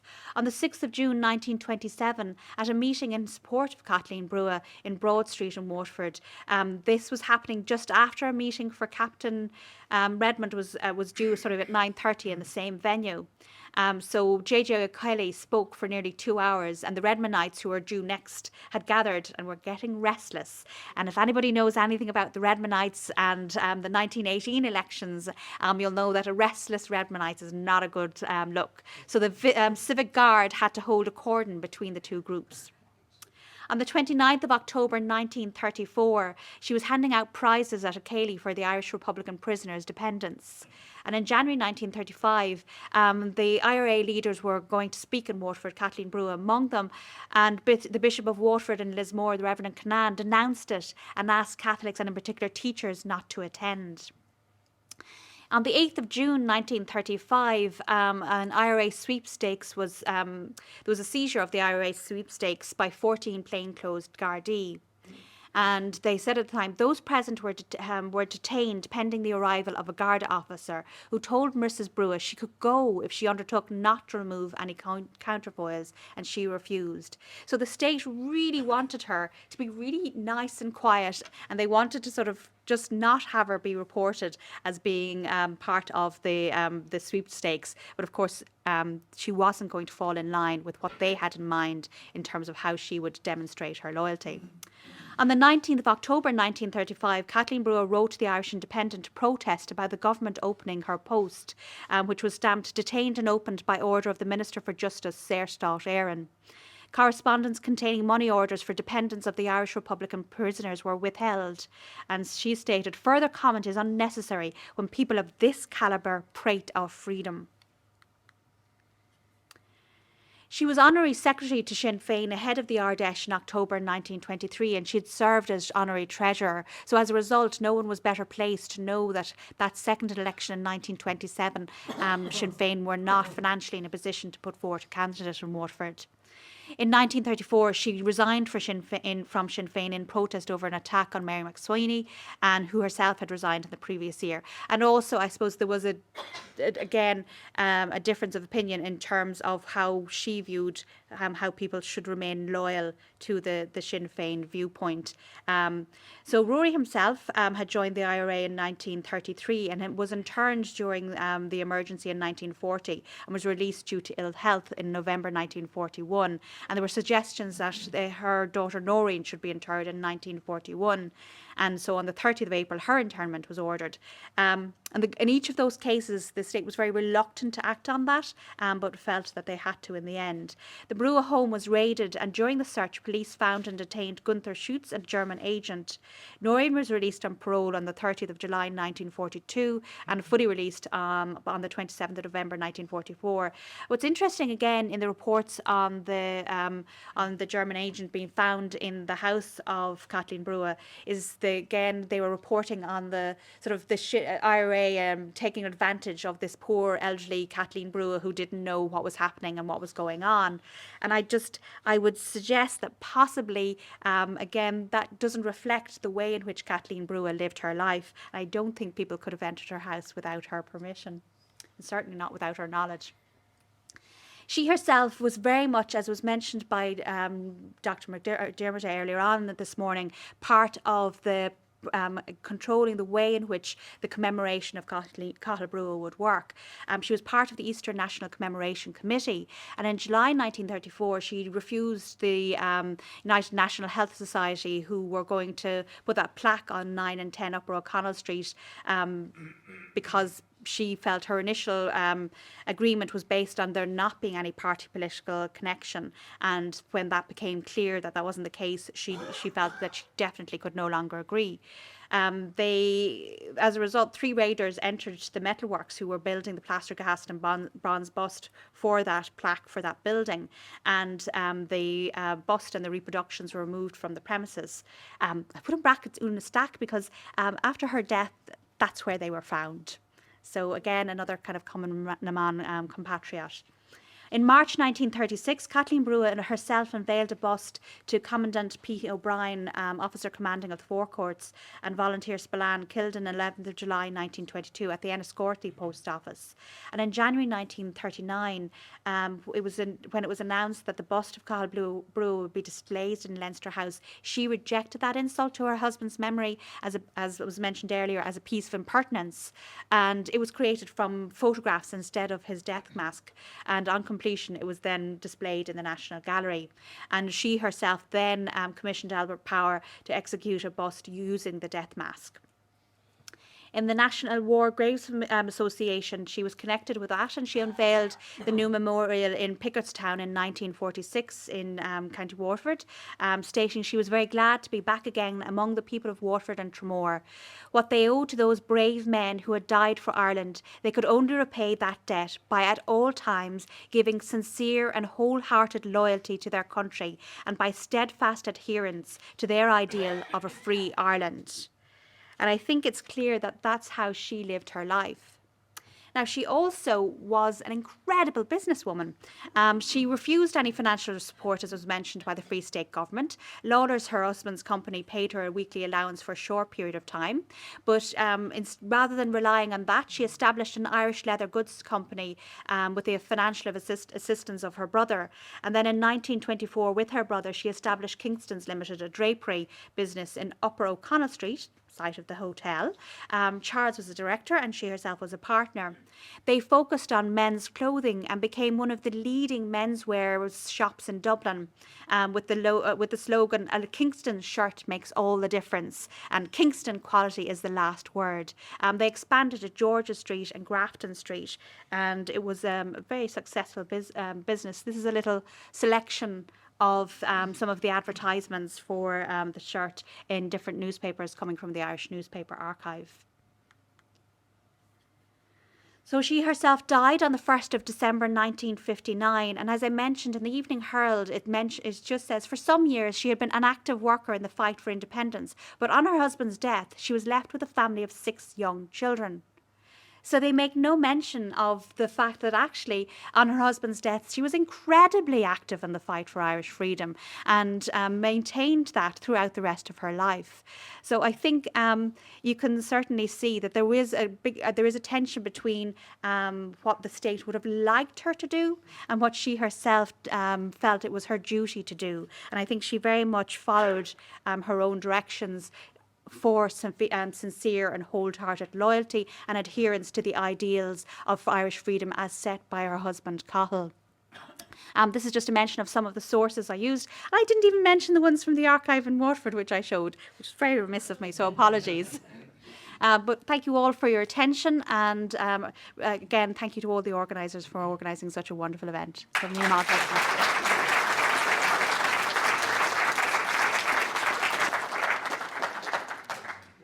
Okay, so I'll say my goodbye now because I'm going to hand over now to our closing address. Dr. Cathal Brugha is an emeritus professor at the School of Business at University College Dublin and was a visiting professor at hÉireann University in China. He is president of the Analytic Society of Ireland and he is a grandson of Cathal Brugha and Terence MacSwiney. Ladies and gentlemen, Dr. Cathal Brugha.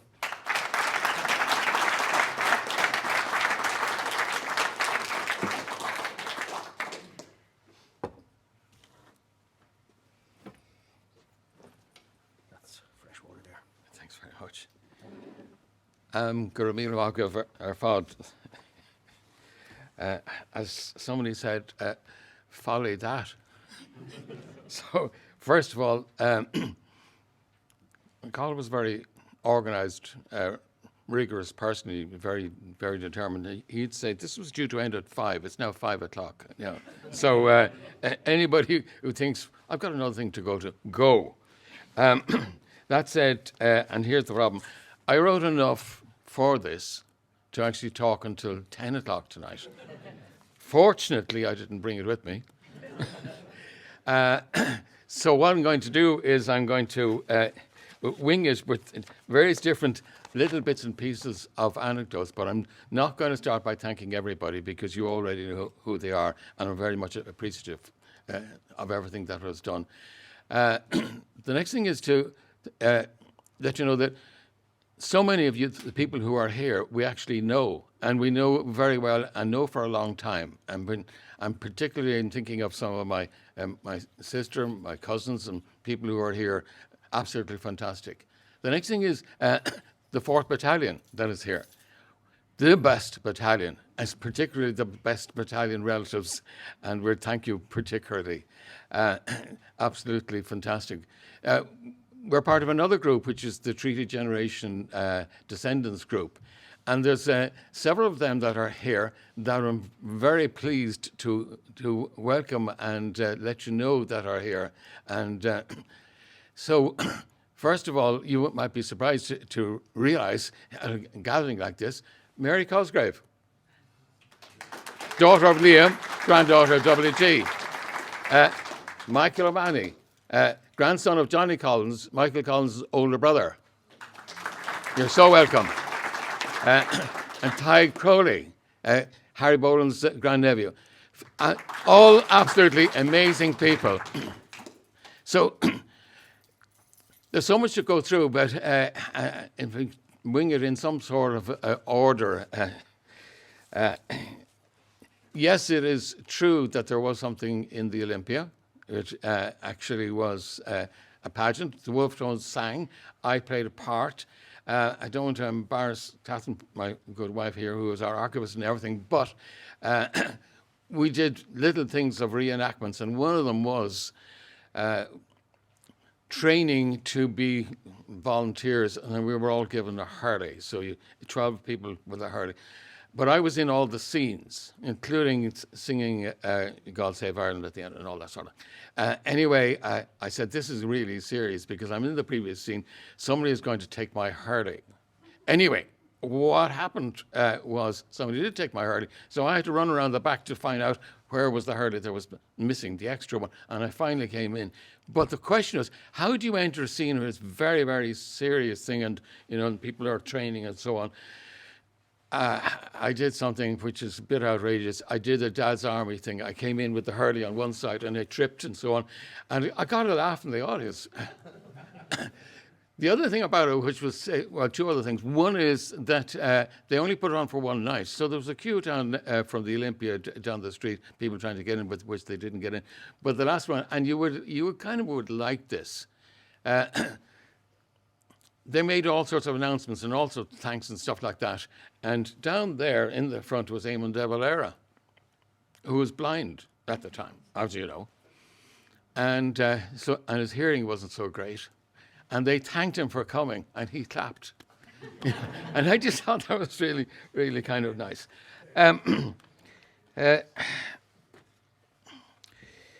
I'd say yes, join the Military History Society because things should be done, and the work is not finished.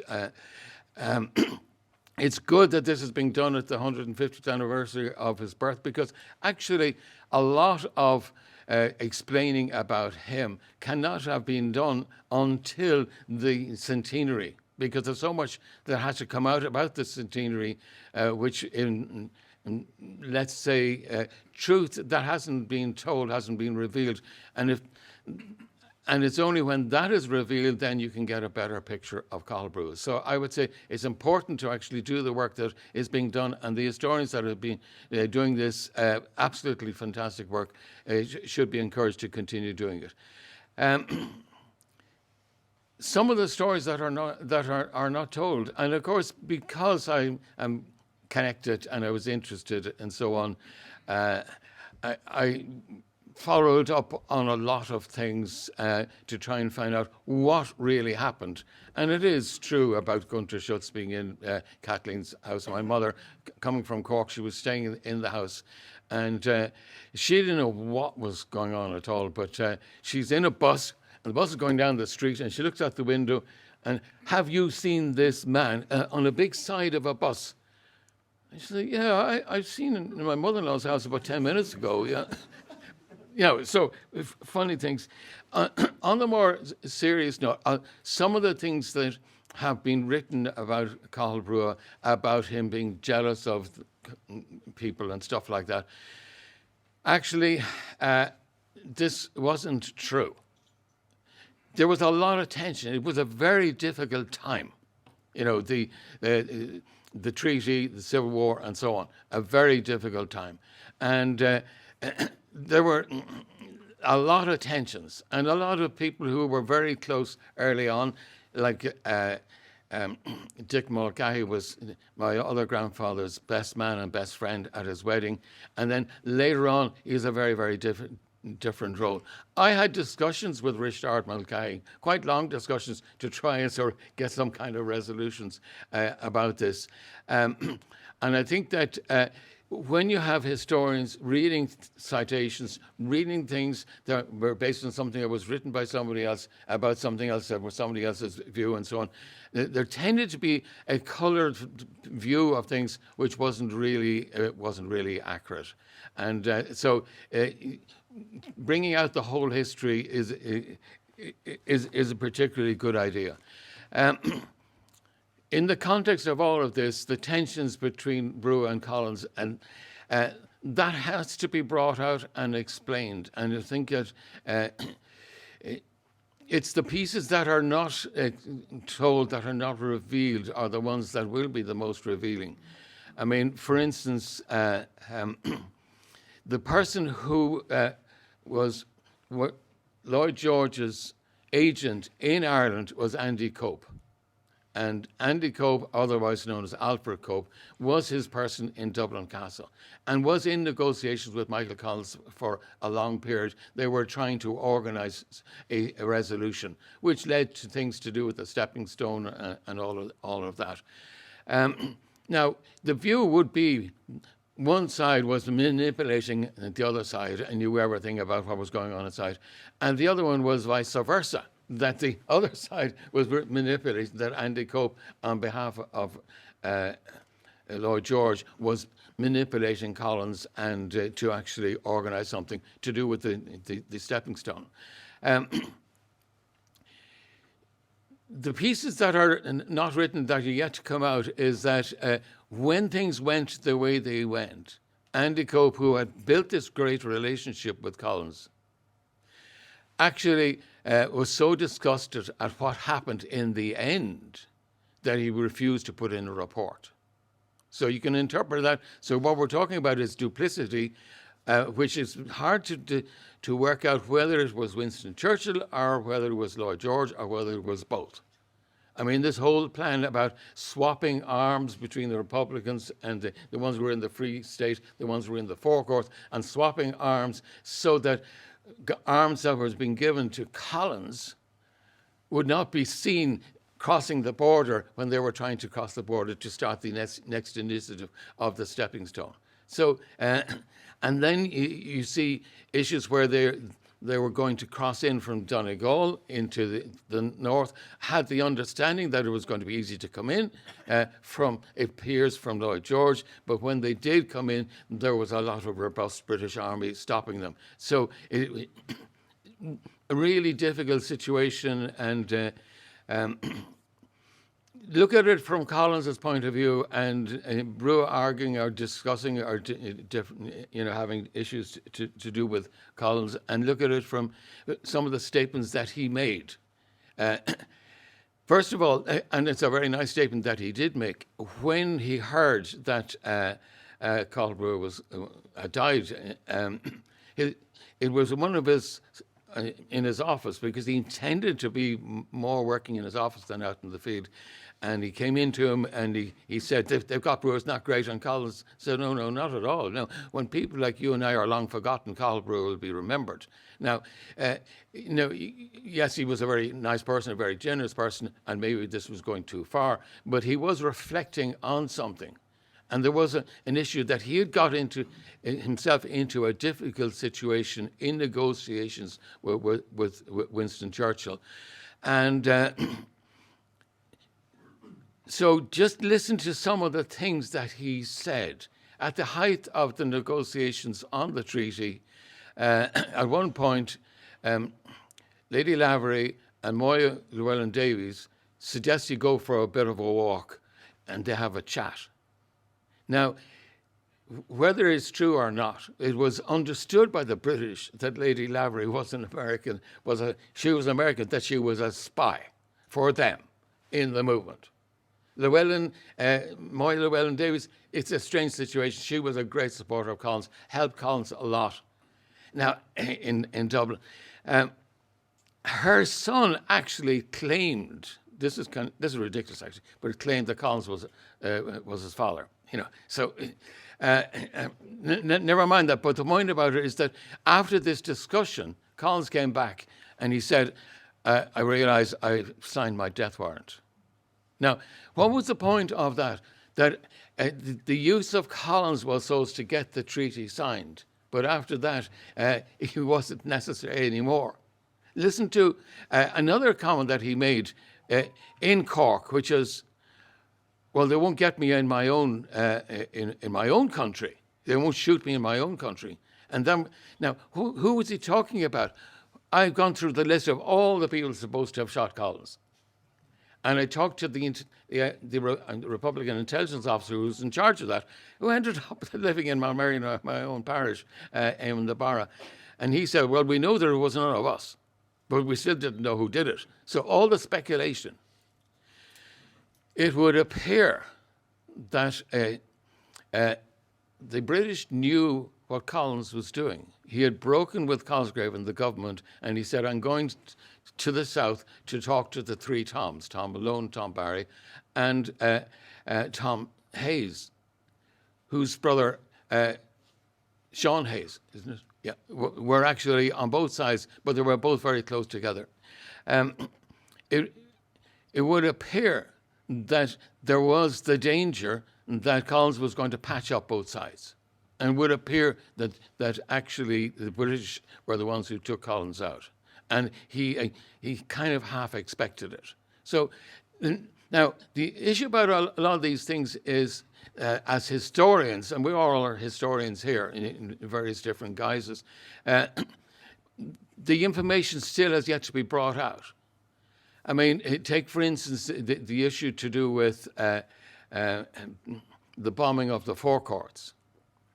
Well, Emma Dalton was the person in charge of bombing the forecourts, and he had one or two 18-pounder guns. But the forecourts were huge granite buildings.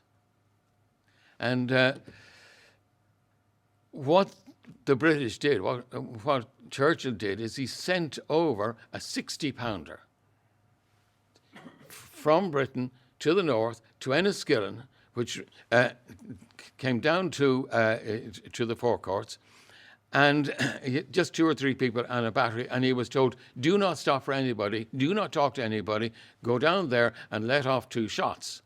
Now, a 60-pounder breaks into the forecourts what 18-pounders weren't doing. They did that. They offered the 60-pounder to Emma Dalton, and Emma Dalton said, we don't know how to use that thing. So the two British officers, Lance Bombardier Percy Creek was his name. He didn't make a report, but the report is on the internet. And he said, well, what are we going to do? So they took off their jackets and they put on Free State jackets, so it would be a Free State bombing of the forecourts. Now, why did the forecourts become such a huge explosion? It's because, first of all, the Republicans were made up of 75% of the army. Secondly, they had all their arms there. Bob Briscoe had brought most of the gelignite in from Germany. What are they going to do? They had too much. So they buried it way down in the basement in biscuit tins. And unfortunately, the bombing by the 60-pounder was so great that it actually blew that up, so it made for a much bigger explosion. So the issue is the views of Percy Creek, Andy Cope, all these have been buried. And there are other things as well. There was a nice telegram sent by Churchill to Collins, and it was basically saying, you know, well, it has come to this, and sorry that it's come to this, as in saying, well, we got on well up to now, but now things are not going to be right. Yeah, exactly, yes, that it looked like a bit like that. Now, the last comment, which was by Eamon de Barra in his British military history statement, he talked about a meeting with Collins and somebody else, and the somebody else comes in and says, oh, they've got Sir Henry Wilson. And Collins' comment, oops, I'm in trouble now. Meaning that actually who were the two leaders? It was Sir Henry Wilson, who was a Southern Unionist, but he was leading the Unionist army to fight for that war. And Collins was the one on the south. And essentially, the implication was, well, if you take out the head on one side, you're going to be taken out on the other side. And so that was his interpretation, I'm in trouble now. So many things, little things to think of. The fighting in 1916, why we did so well. The British weren't used to it. They were used to being out in the Somme and lobbing things over long distances and stuff like that. They had no idea about it. And then, so it became a term in military parlance. From then on, it was the first time that they were fighting like that, and it was called fish and chips, which you'll remember if you know burdocks and so on. But anyway, fishing is fighting in somebody's houses, and chips is creating havoc in people's streets. And that's what they were doing. And that's why they did so well. Yes, they had a huge battalion, but because of the cancellation, only, I think, 30% turned out. And then there was a lot of injuries. But the numbers that surrendered at the end and that marched out, it really astounded the British because they would seem to be so effective.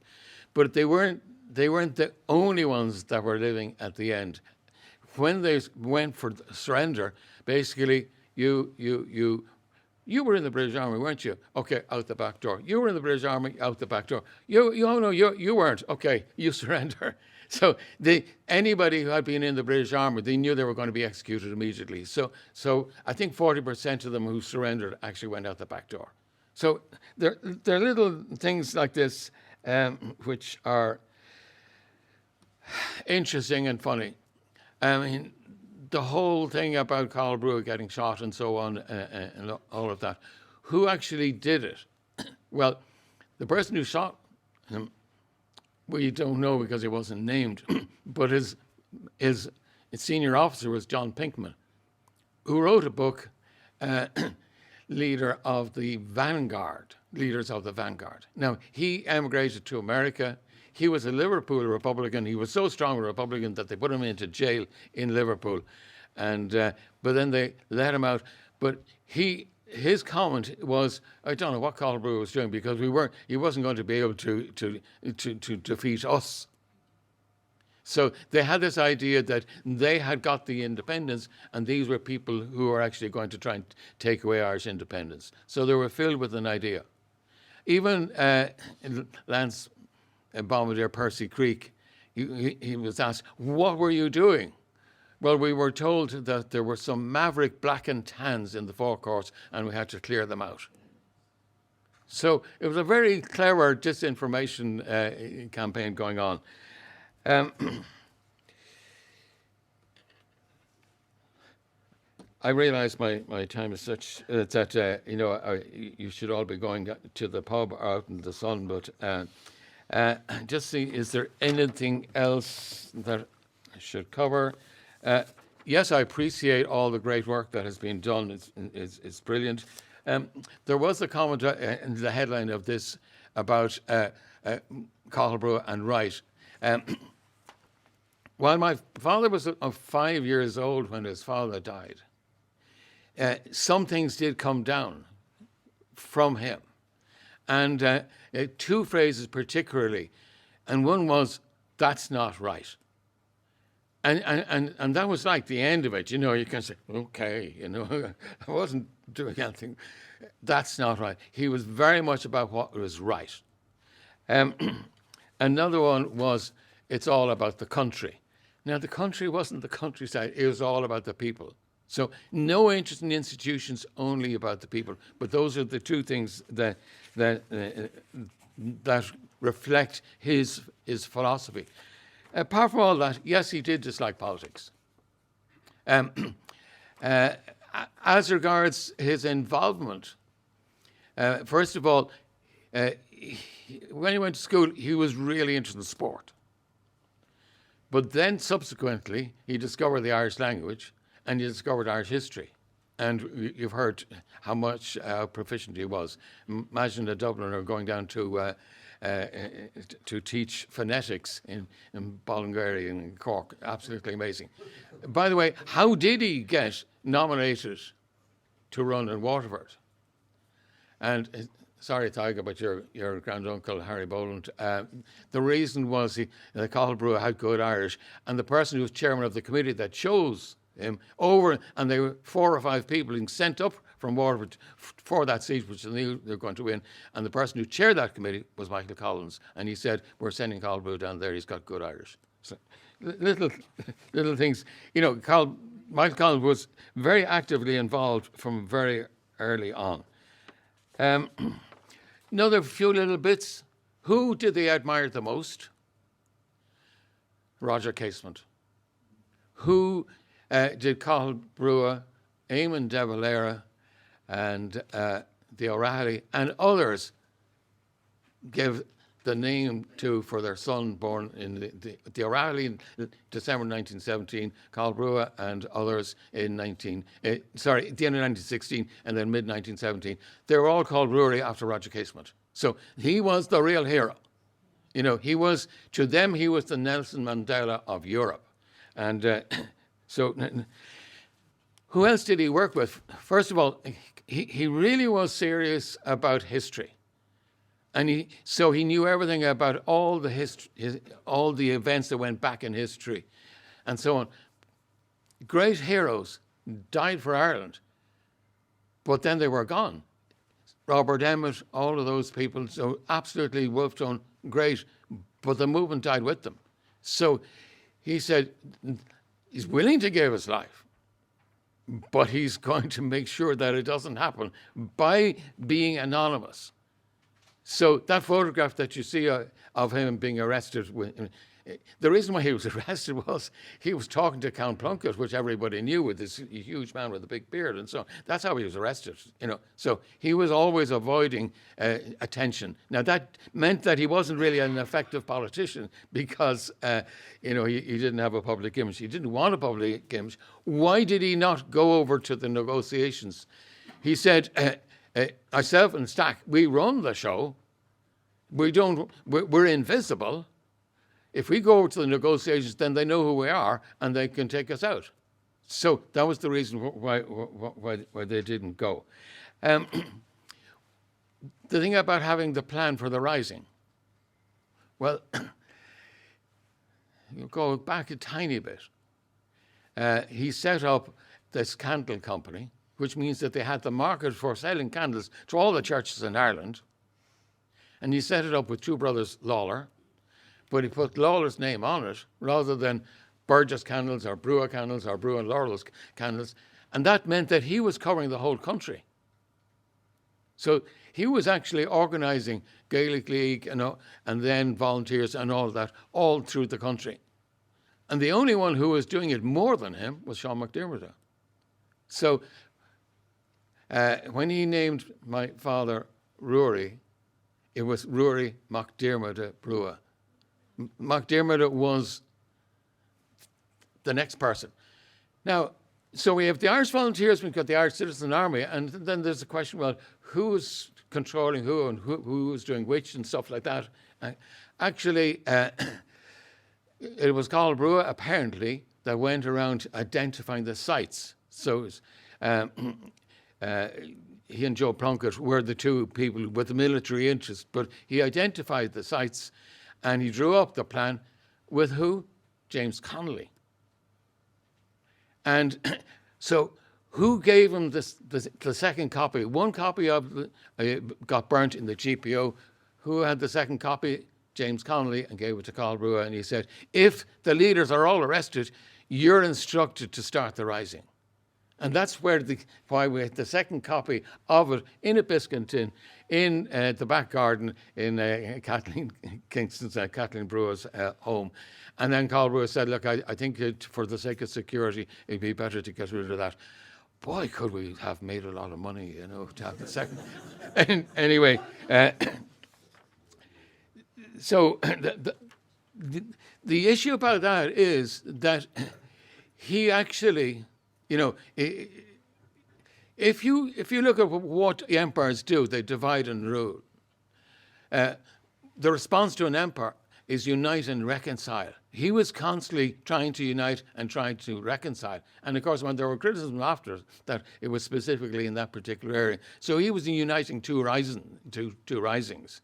And they did pretty well. Yes, the issue about the forecourts, that was wrong. And he said that to Rory O'Connor. You've no idea what you're doing. This is crazy. And he and Liam Lynn spent ages in the forecourts trying to argue them out. And the idea that you start off another rebellion and presume you're going to get the people's support in the country. No, that's crazy. So he was totally against it, but he did think that the only way that he could stop it would be if they saw the disaster of the loss of one of the leaders, that how that can easily happen in the start of a civil war. So willing to give his life, but really despairing about how to stop the civil war.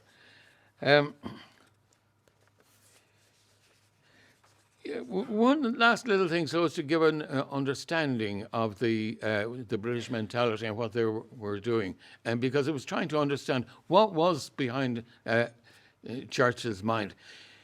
Churchill actually was horrified with that. What started off, when Roger Casey was working, he was working for the British and Irish Empire. And then when he saw what they were doing and the awful things they were doing, he said, this has to stop. And seriously stop. And he said, from then on, it's the British Empire. We're out of it. And so he was keen to do that. What was Churchill trying to do? He was trying to get two civil wars going in Ireland. North, South, Protestant, Catholic, but also the one that he succeeded in getting. And so little mysterious things. Oswald Swansea, who was he? He's the district inspector in charge of North City, Cork, who was held responsible for the assassination of Thomas McCurtain. He was a Protestant unionist, born in Monaghan, living in Carlow, and transferred to Cork North City. He wasn't even there that night. He was asleep that night. But the point was that by making him the enemy, the person who's responsible, this was to start things off. So he escapes up to Lisburn and then is supposedly going from Mass back home when he's assassinated. No, he wasn't actually going to Mass or church, but he was trying to escape with the church crowds back. But the point about it was, along the lines of what Churchill wanted, there then was reprisals in Banbridge, Dromore and Lisburn against Catholics. Now, come towards the last point about what Collins was doing, and there's so much criticism of Collins, when the question was he assassinated, as we think, by the British because Churchill didn't need him anymore, or was it because of Sir Henry Wilson? The more likely one is that Collins was actually doing a lot of good work in Belfast for the Nationalists, for the Catholics, and he commissioned a book to be written about which is an excellent book, but which was then buried. And the point was, he was actually starting the campaign in the 6 counties, true to his Stepping Stone project, and that may be the reason more than any why Collins was taken out. One last point, again, which is part of the history that needs to be taken out. Cathal Brugha was shot, Thomas's Lane. The road at the end of it is called Cathal Brugha Street by the local people and so on. But on one side is the hotels. What's on the other side? It's the Pro Cathedral. So naturally, the understanding of the people was, let's bring his body into the Pro Cathedral, for the funeral. Like, he was the first president, 3 months, and so on, and whatever. The bishop refused, wouldn't have anything to do with him. And now you come back to and this is my last point, the revealing something that is coming out now but didn't come out. Who passed the treaty? And they say, oh, it was the IRB, they had whatever it is. No, the pros and against IRB on the treaty, it was very, very close. Who passed the treaty? It was the bishops. The bishops campaigning with their priests, campaigning with their flocks, with their constituencies, and then TDs going along with it. So in the middle of the Civil War, there's a lot of bad press going to the Pope. You've got a civil war there now. What are you doing? So he sent Monsignor Luzio, who had, I think, taught for 10 or 15 years in Maynooth. He sent him over to Dublin to find out what is actually happening, because I'm getting terrible stick back in Rome about this. And so he met 4 different groups. And the first group he met with the De Valers and the Republicans, and they said, yeah, we're a bit ashamed, we're a bit embarrassed, and we're trying to end the Civil War. Sorry about that. Then he met the British. They said, we're having a great Civil War, we're defeating them. I said, oh, okay, that's a bit uncomfortable. And then he met the Free Staters. And they said, and we're having a great Civil War, though. We're putting them down, and that's fantastic, And I won't say who he met, but his daughter did great work for reconciliation. And then finally, he met the bishops. Now, this is the bishops' conference, so he met 26 bishops. And they started shouting at him and saying, this has nothing to do with you, nothing to do with the Pope. This is our affair, and we're doing what we want to do, and so on. And we're actually we're in favour of winning this civil war. And he came out horrified, and he was asked in the newspapers, "Did you meet the bishops?" And he said, "No, I met 26 popes." So this is the last issue, that the colonizing of Ireland was through agencies, but the principal agency was through Maynooth. And actually it was quite a serious and complicated thing which went back to Paul Cullen. who was son of a very big landed people down in the Kilkenny general area, and they sent him over, and it was basically to change the legislation within the Vatican and so on. So, and bring in what is called ultramontanism, which means God isn't here. That, you know, the God of St. Patrick and so on is not here. You know, Christ, Osmakion and all that. God is on the other side of the mountain. So therefore you must obey the priest, who obeys the parish priest, who obeys the local bishop, who obeys the senior bishop, who obeys the Pope. And they're in charge. And so this is what they had. They wanted this. They were working with the British. And what's more, they had a huge opportunity because they were able to become the colonizers, the religious colonizers of the British Empire in Australia and Canada. Now, who was key to all of this? And I'm coming near the end because it's very sunny out there.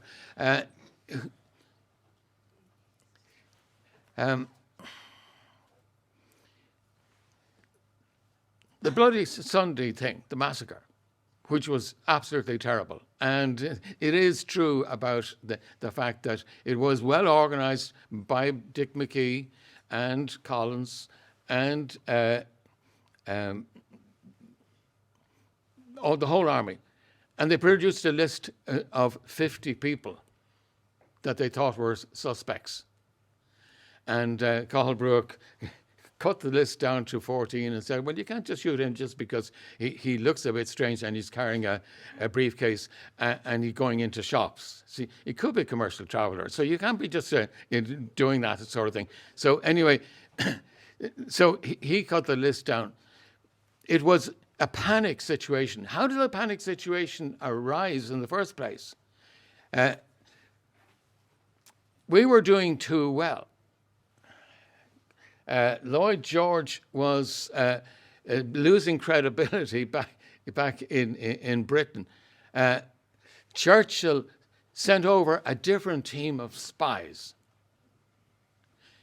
who were no connection with the other spies, and they started just looking around for evidence, and they went into Dick Mulcahy's home, and they found the full file of the Dublin Brigade, everything, where they live, where they're a good shot, and what's their rank, and all that sort of thing.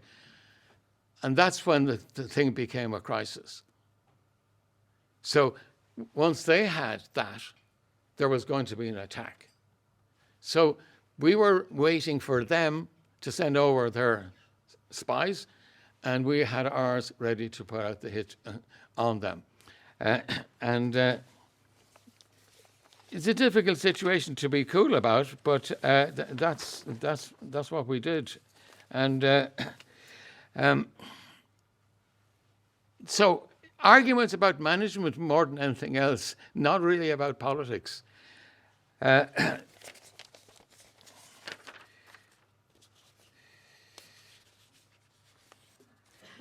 Things are improving. The Archbishop of Armagh, the current one, Eamon Martin, he made a very interesting speech at a conference in DCU, where he said, yes, the bishops were partly culpable for the atrocities in the Civil War, and and was coming clean about it.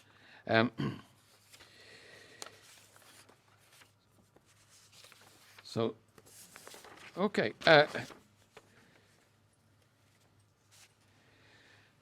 Yeah, I think about covered it. I'm aware that everybody should be finishing. Just for the sake of it, I know this is dreadful, but let's just take one question. Any have one question? Right. Today has proven to me that Cathal Brugha is a greater patriot than I ever thought he was. One of the very best in our country. Okay, thank you. All right.